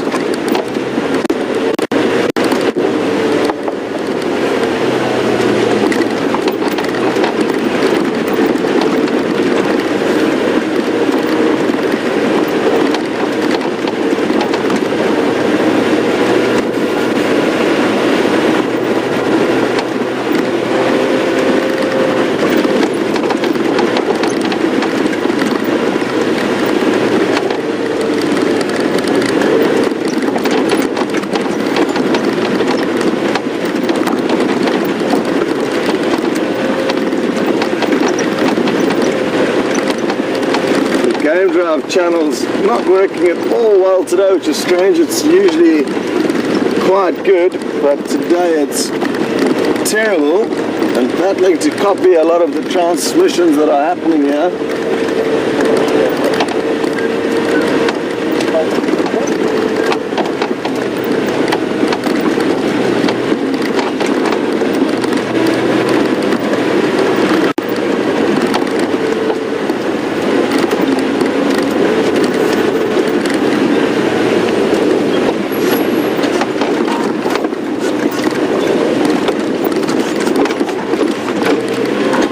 Make our way there. Russell in California has brought up very good points and has asked, have we ever thought of using drones to help us search the blocks for animals? And yes, we certainly have, and are in the process of trying to find a drone that is best suited for our needs.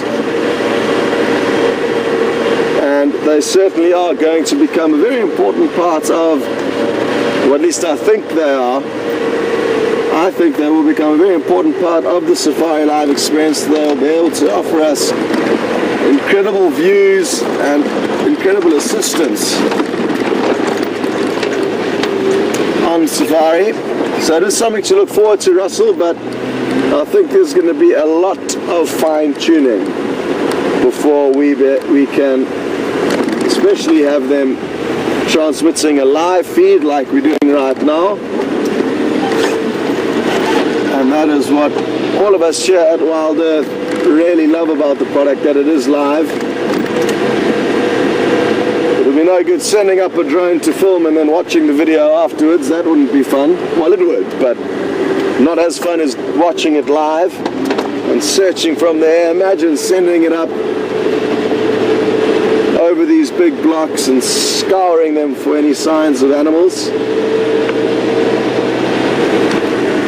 And it's an exciting reality, I think. In the near future we'll be doing that. So, I don't think we're too far now. They should be just up ahead of us. We've just turned onto Gowrie Cut Line.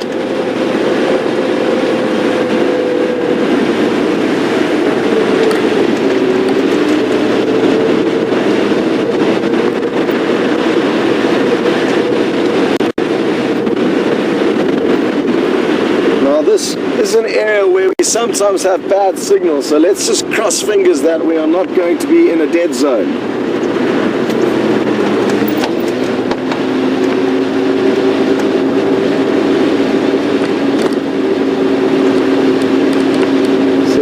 On the right has got some other team members from WildEarth, and they're with James doing the test, or at least they were with James doing the test. Good morning.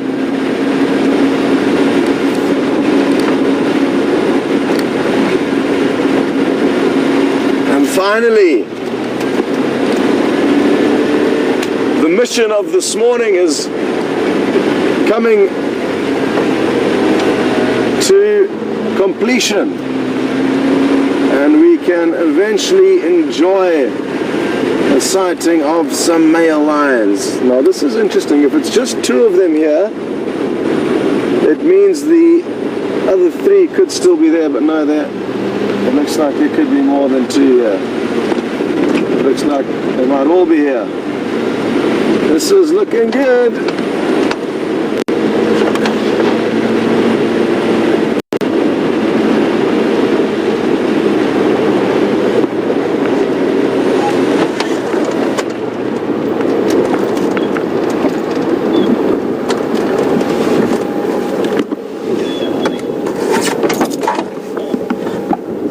Well done, James. All 5 of the males we are looking for. The Birmingham boys. Sharon and Ambrosia. Enjoy. This is certainly a great way for you and any other viewers who may be joining for the first time to see these up and coming dominant males of Djuma. They're not quite there yet, but they are on a rampage, and it's a rampage that started very recently. And what they are going to do is continue fighting with the current slightly older dominant males, which there are 2 of, until they do become the kings of this area.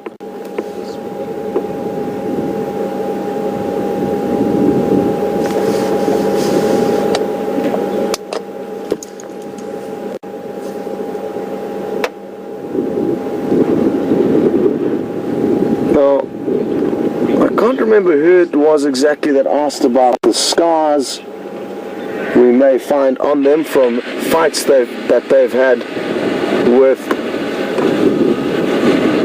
the prides of lioness recently. So take a closer look. I can't see any noticeable scars. This is the biggest of the 5, and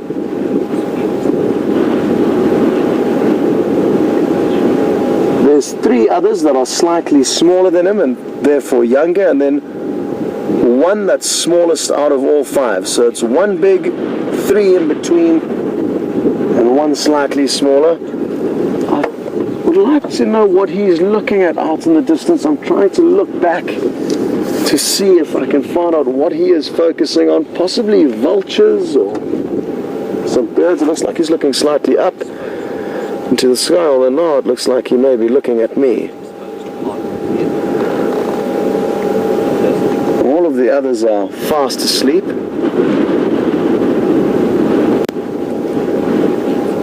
Looking the most alert. And this wind's keeping them nice and cool. Usually by now they'd be under the shade of a tree.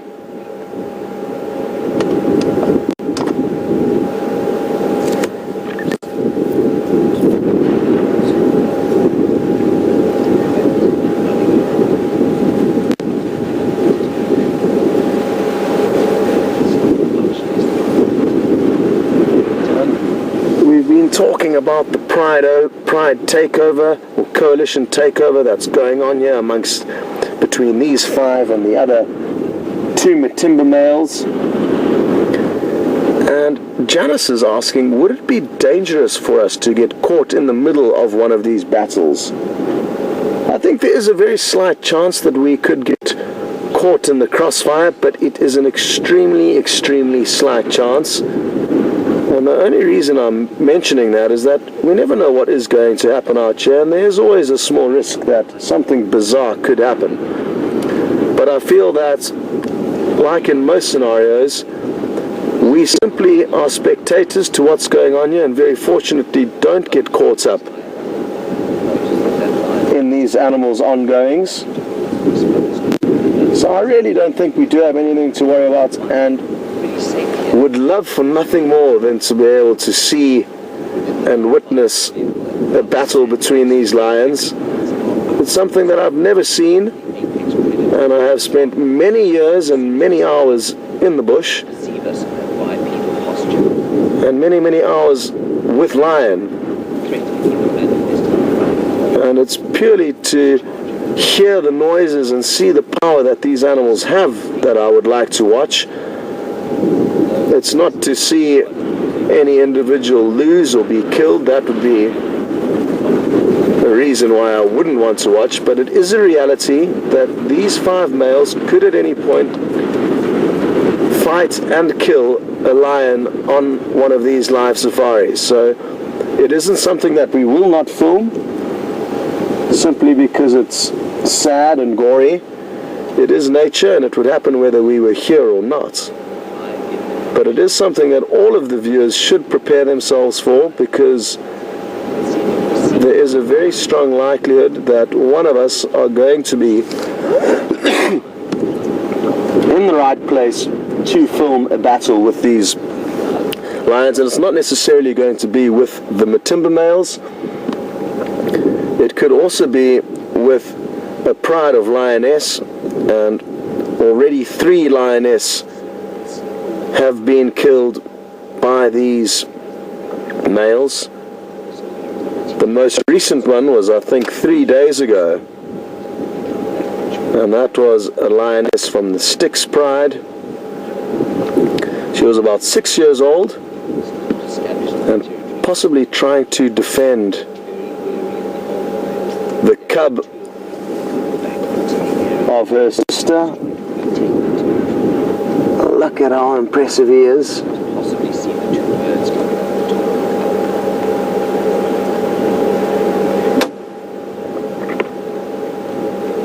Now,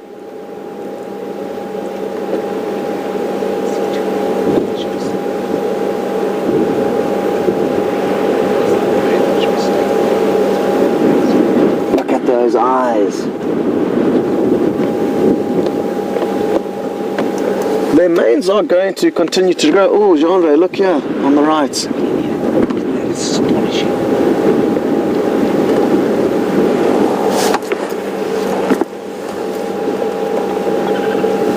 Some hooded vultures have arrived on the scene.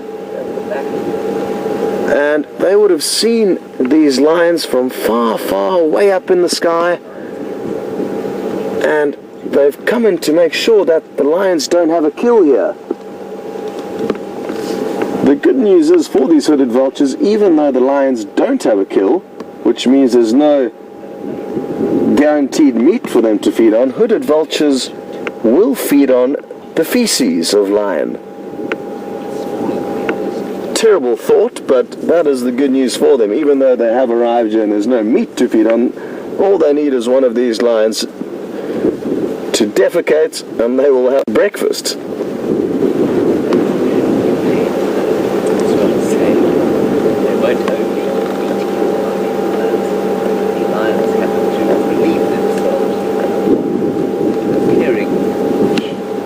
And maybe that's what one of the males was looking at earlier when I said he was staring off into the distance. Maybe he could see these vultures way up in the sky. It was this individual. He's the biggest, and he's got not only the biggest body but also the biggest mane. So that's a distinguishing feature of him. He's got quite a light mane, and it'll be interesting to see what it develops into as they become more dominant. There's various different theories related to mane growth and what may cause it, and what may cause the darkness of the mane, and at what age should manes really develop.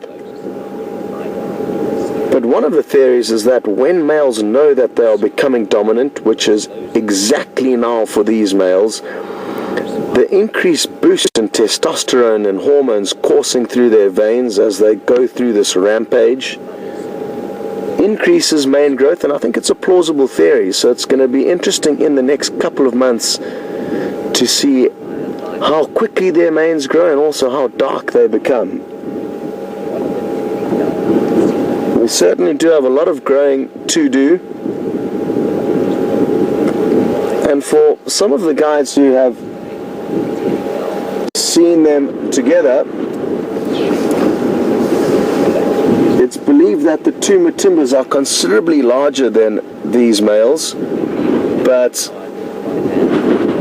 obviously there's 5 of them here and only 2 of them bigger Matimbas, so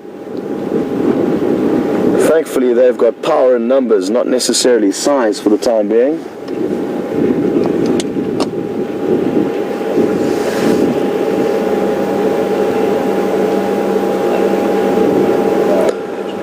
Lisa on Twitter asks a great question, and she's interested to know, how far have they traveled? Well, there was only 3 of them together yesterday on Buffalo's Hook, so we didn't get to see them, but there were 3 of them. The other 2, we're not too sure where they are, and we're not too sure where they reunited. I don't think we were tracking all 5 of them today. I think we were only tracking 3 of them, so they may have reunited somewhere in between this gap of where we're not sure where they were moving. But the 3 that we were following probably moved from the start of the tracks that we found. They probably moved about 2 to 3 miles, and that is simply during the point from where we found their tracks. We have no idea how far and how much zigzagging they did before we found those tracks. And it's quite possible that they moved anywhere from 7 to 10 miles, and will move very, very large distances, especially at this moment when they are trying to establish dominance over touring and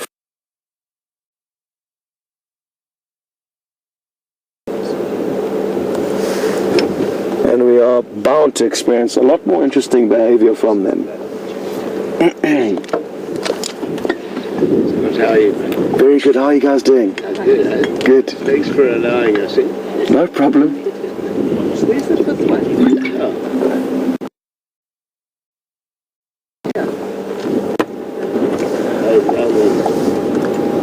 So there's a vehicle that's just arrived in the sighting, and they're just asking for some updates as to what's going on and where's the 5th. Just moved down into the riverbed, so not sure if we'll be seeing that one again, and the rest could very well follow it down there. It's going to be the for them as the day heats up, and like I said, with this breeze they may not be required to seek shelter in the shade.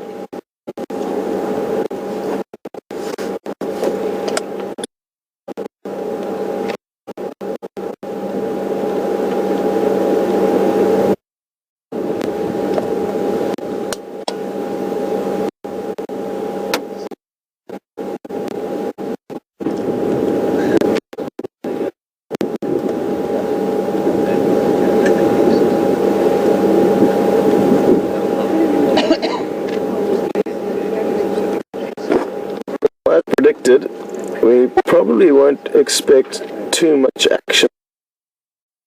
Distances last night, their bellies look quite content, so they're not hugely pressured to find their next meal, and the only likely scenario where we could see action is if some buffalo stumble upon them.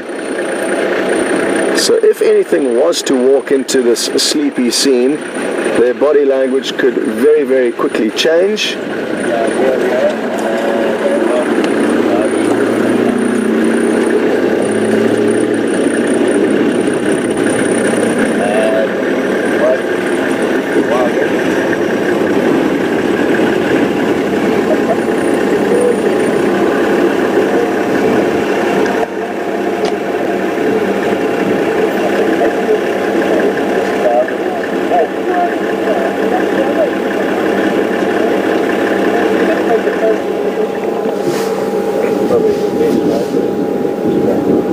As we see them lazing about here, we can learn from Jim, who's interested to know how do they keep control of parasites and ticks, and do they help groom one another? They certainly do help groom one another, Jim, and it's incredible how caring and affectionate these 5 brothers will be to one another. And they can also groom and will also groom themselves probably 3 or 4 or 5 times a day at least. So they do take a lot of time daily to groom both themselves and one another. And what's great to watch is when they are grooming one another is that they specifically target those hard to reach areas that they cannot groom themselves.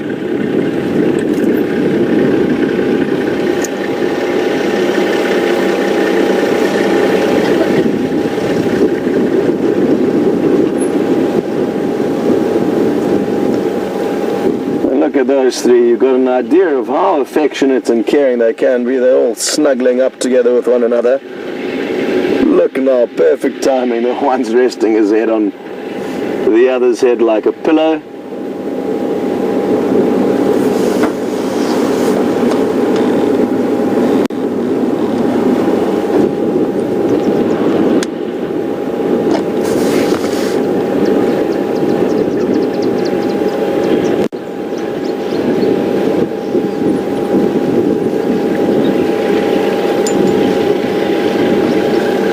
As we look at all these males, I'm trying to establish how exactly we are going to keep ID features and easy ID features to know exactly who's who. They all look quite similar.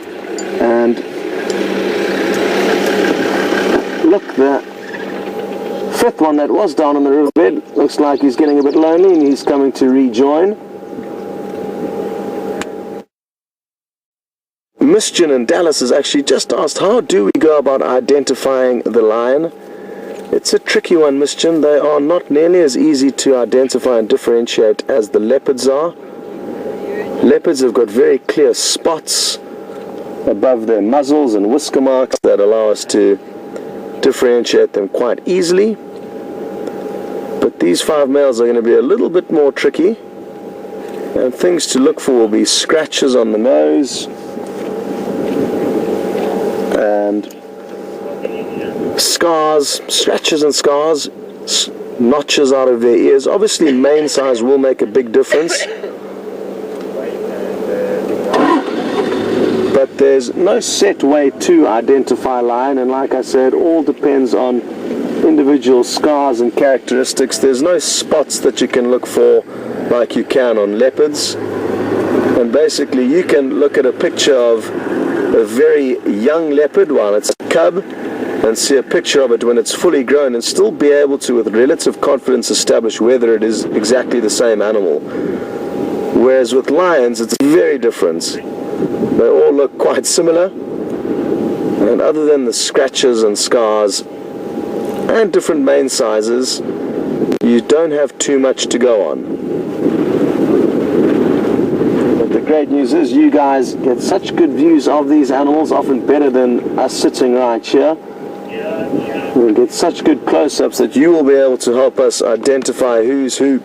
Cheers, guys. And establish which patterns and which scars are going to be applicable for which lion, David, we're just going to go and check and possibly which names may be attributed to these 5 individuals as they do settle in to this area, or hopefully settle into this area over the coming months.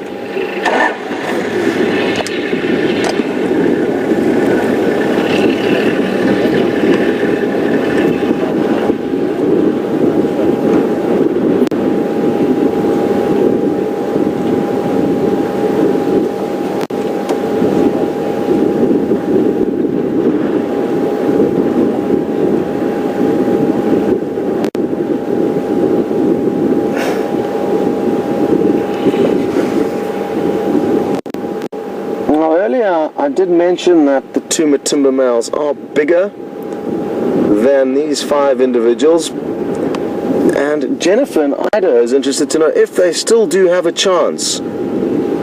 Even though they are slightly larger than these 5, they're hugely outnumbered. And Jen, I certainly think that the 2 Matimba males do have a very good chance at remaining kings of this territory for the time being, but there will come a point in time where these youngsters become bigger and their shields for fighting, their manes, become bigger and protect them more, and eventually the Matimbas will move off. Maybe they won't be kicked out by these males, and who knows, maybe the Matimba males could end up killing these Birmingham males. Something that's important to remember is that the Matimba coalition was initially a coalition of 6 males, and I think there's another 3 that are still alive. The 6th one is not accounted for, but there are 2 that we see here, and another 3 that have been seen further north of us in the Manyaleti. They haven't been in this area for a very, very long time, but what we need to remember is that the bonds that they made with the 2 individuals here many years ago, I think now, could be reaffirmed. And those 5 Matimbas could join forces, and if that happened, well then these 5 would be in serious trouble, because they would be up against 5 established dominant males.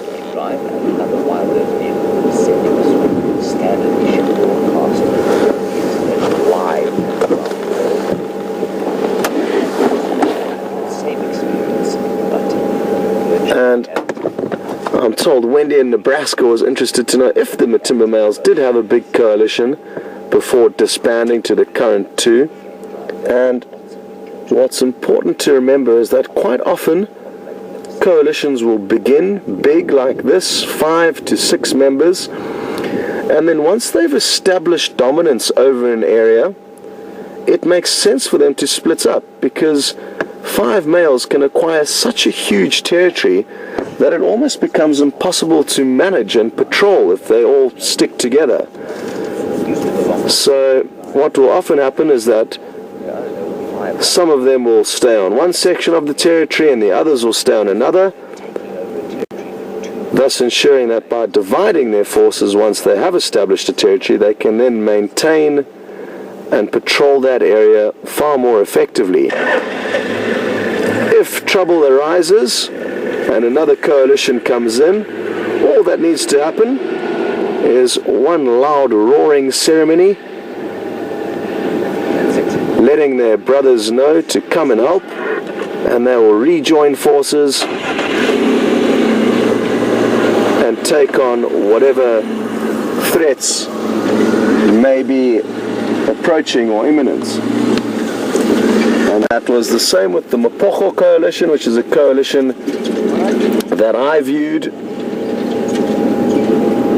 in the southern Sabi Sands. When I started my career here, there was 6 of them initially, and then you'd only see them in groups of 2s or 3s for the majority of the time, unless there was a fight or unless there was a buffalo kill that they would share with one another.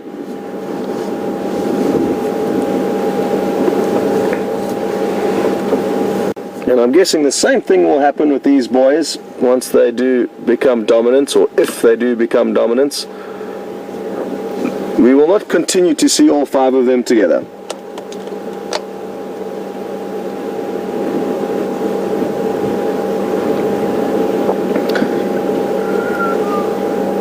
I've just answered Jim's question, so I'm a little bit ahead of you guys today. I haven't had breakfast yet, so I can't say that it was the breakfast that caused that. Jeandré has just spotted the hooded vultures. It looks like they might be heading off. I don't think they are willing to wait any longer for these lions to poop. Or are they going to come back? At this time of the day, as it heats up, vultures can ride the thermals. And relatively easily, without too much flapping once they do get onto a thermal, disappear far and wide. I think the wind is what's causing them a little bit of hardship this morning. I can't even see where they are. I don't know where Jeandré. Oh, they're behind us there. I'm busy watching the monitor here as Jeandré pans behind, and they do appear to be moving off.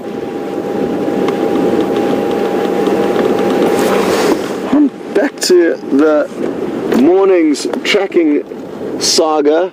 We were racing around for the majority of the morning, and the last tracks we had were quite a way off from here, so who knows how they managed to get back here. But very happy that James has found them, and wonderful prospects for this evening for the sunset safari. They've been extremely vocal lately. We heard lions vocalizing last night, in all likelihood them, then again this morning. And let's hope we get to hear them roaring tonight. I've never heard these guys roar up close, so maybe tonight will be my first time. I know James got to experience it just a few days ago. Their buffalo. And this is actually my first sighting of them with you guys since probably February or March when we last saw them. It was a very different scenario back then. They were flying below the radar. They weren't vocalizing.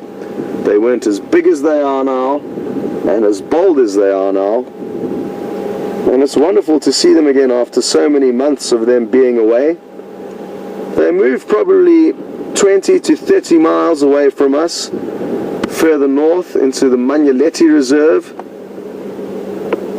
where they were seen quite close to the accommodation where we used to stay in. And the Nyala Reserve is a very pretty reserve. It's quite different to where we are here in the Sabi Sands. It's very open. Well, there's a lot more open areas and grasslands, and in these open grasslands are many, many buffalo. It's one of the greatest places to view large herds of buffalo in the whole of the Kruger National Park. And I think that's a big reason why this coalition headed up there, simply for good feeding. And they've managed to acquire a lot more strength and bulk in the time they've been away.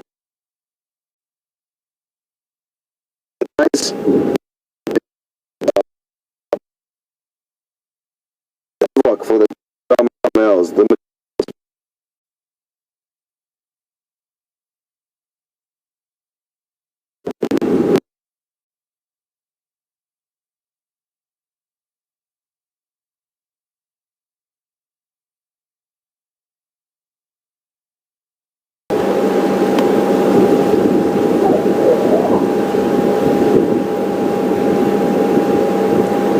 Welcome back everyone, and we haven't even moved yet. The signal disappeared, so it gives you an idea of the issues we are up against technically, and who knows, maybe something was happening in outer space that caused the picture to disappear. Thankfully the lions have not disappeared, and nothing has changed in the short time that you were away from us. And I'm thinking of probably actually leaving these 5 boys and seeing if we can't find you anything else of interest before the end of the safari. Like I say, very good prospects for this afternoon. But personally, there's only so much sleeping lions. maybe I speak on behalf of myself. But it is important to remember that there are a lot of other animals out here and we could be missing something a little bit more. Let's go and see what else we can find.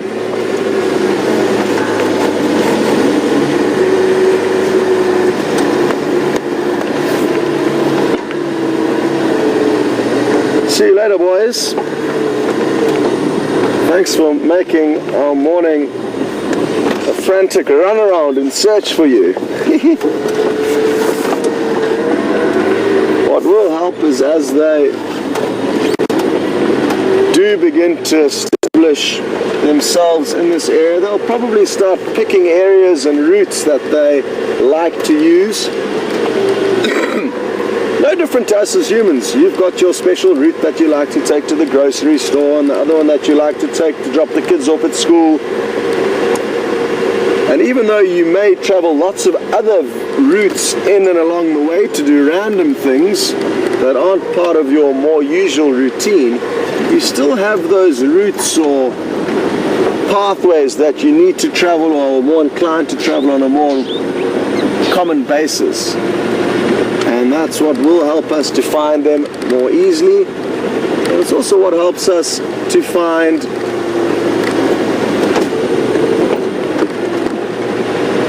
the leopards. Once we spend more time with the leopards, we get to know these pathways and routes and habits that they like to take.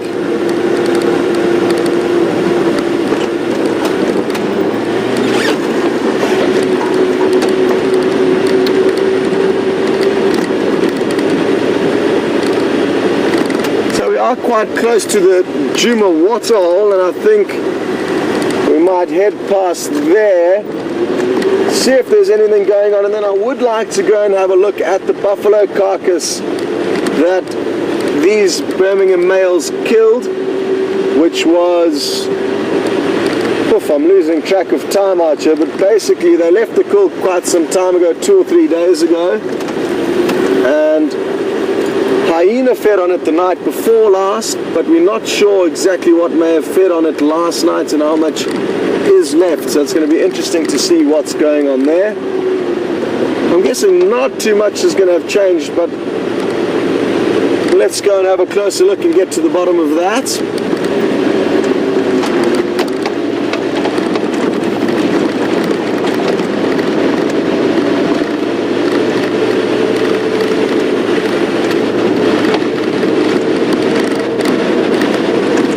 See an African fish eagle. It looks like it may be coming down to the waterhole to land. It's just up to our left. It's going to be difficult for Jeandré to film while we're driving, although this road is very smooth. Have a go for us.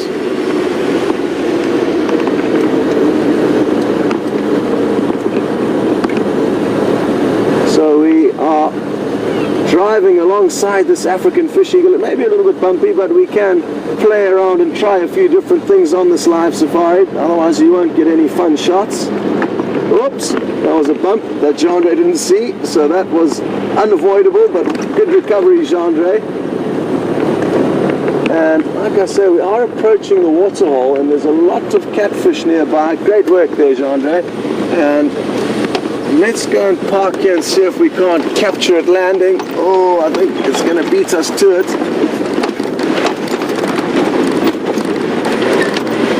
I think we may be just in time. It's going to land in this dead tree just up ahead of us. Don't want to get too close. There it comes. Chop! Perfect! That was awesome. Very, very pretty birds of prey. And the reason why I'm quite excited by this prospect is that if I just creep forward a few meters, I'll be able to show you why I am. And we have yet to cash in on any of the feeding frenzies at any of the drying waterholes. And there have been countless fish caught at these waterholes, but we have yet to get any good action out of it. We were chatting with some of the guides from the other camps last night as we had a small function, and a get-together where we can trade stories of what's going on and who's seeing what. And a lot of them have said that, oh, well done, Jeandré. A lot of them have said that they have had countless sightings of fish eagles hunting and wading through this thick, muddy water with very, very large catfish. Now let's see what this one's doing. It may be landed on that dead tree to stop and have a quick check as to what's going on, and now it may be planning its run-up. Although it looks like it's flying directly over the final control, almost just to the right of the final control room where Nikki and Tara are sitting, making sure this broadcast gets to you. But it seems to have gone too far off to be planning an aerial attack back at this pond. And it's just the most bizarre behavior, or maybe it's just our bad timing that we haven't got to see the fish eagles catch any catfish. As you can tell, just a mere speck in the distance now, so our timing was off again. But the catfish that remain here, as far as I'm aware, are very, very large. They're probably 3 feet long, probably 5 to 8 kilograms, so 10 to 20 pounds in weight, so quite big. Too big for a fish eagle to catch and fly off with, and almost too big for it to even catch and get onto the side of the water to feed on. But wouldn't that be great if we did see a fish eagle latch onto this massive catfish and have to struggle to get it out the water? And that's what some of the other guides in the surrounding camps have been lucky enough to see. Not us yet, though. There's another interesting bird of prey walking along there, and it's called the saddle-billed stork. It's also a fish-eating bird. It's got a different hunting technique to the fish eagle. It wades through the water and catches fish and frogs in its beak, a big long beak, and will actually use its toes to try and flush up and feel the fish. Whereas the African fish eagle is different. It uses its toes to latch onto the prey and its beak simply to feed on it. There's a family of a nyala in the background, some impala in amongst them as well. Some of you may remember a wonderful sighting with a saddle-billed stork, the bird we're looking at now, and an African fish eagle. It's probably the only good fish action we've got, or fish hunting action we've got. And it wasn't when the puddles were nearly as dry as they are now, and I was quite surprised. Right at the end of a broadcast quite similar to now, the saddle-billed stork stabbed its beak into the water and pulled out a massive tilapia. And it moved onto the bank away from the water's edge, dropped the tilapia there, and then was in the process of probably trying to reposition it to swallow. And there was a fish eagle that we hadn't noticed sitting not in the dead tree where we saw it earlier now, but in another bushy tree. And the fish eagle flew down out of nowhere and tried to steal the tilapia from the saddle-billed stork, and in the chaos the stork dropped the tilapia back into the water. So it had a very, very lucky escape from both the saddle-billed stork and the fish eagle. Look at how beautiful this scene is. Impala and nyala, a big male chocolate brown and nyala, and the saddle-billed stork.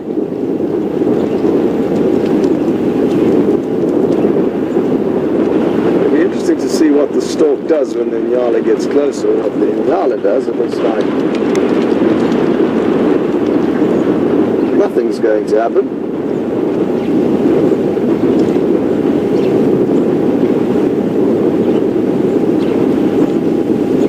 And there's just 2 minutes left, so what I'm going to do is I'm going to say goodbye now, so that we can make sure if these nyala do come down to drink, it's what you guys are looking at for the last minute or so of the show.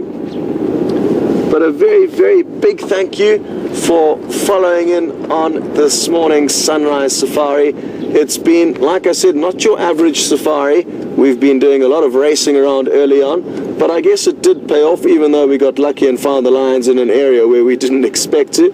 But well done to James for pulling that off in the end. He does say goodbye to all of you and apologizes for losing out on the last half of the show with you, but he was doing some very important camera tests, which is going to enhance the safari experience going forward. But he does send his goodbyes to all of you. Well done, Jeandré. Thanks for being bumped around, and especially when we popped into that aardvark hole. Jeandré nearly went overboard. And also very big thanks to Nikki and Tara in the final control room. Enjoy the views of these nyala approaching us for the last minute or so of the show. And be sure to do whatever it takes to tune into the sunset safari. Very, very good prospects with the Birmingham boys. And I think we're going to get to see them roar again.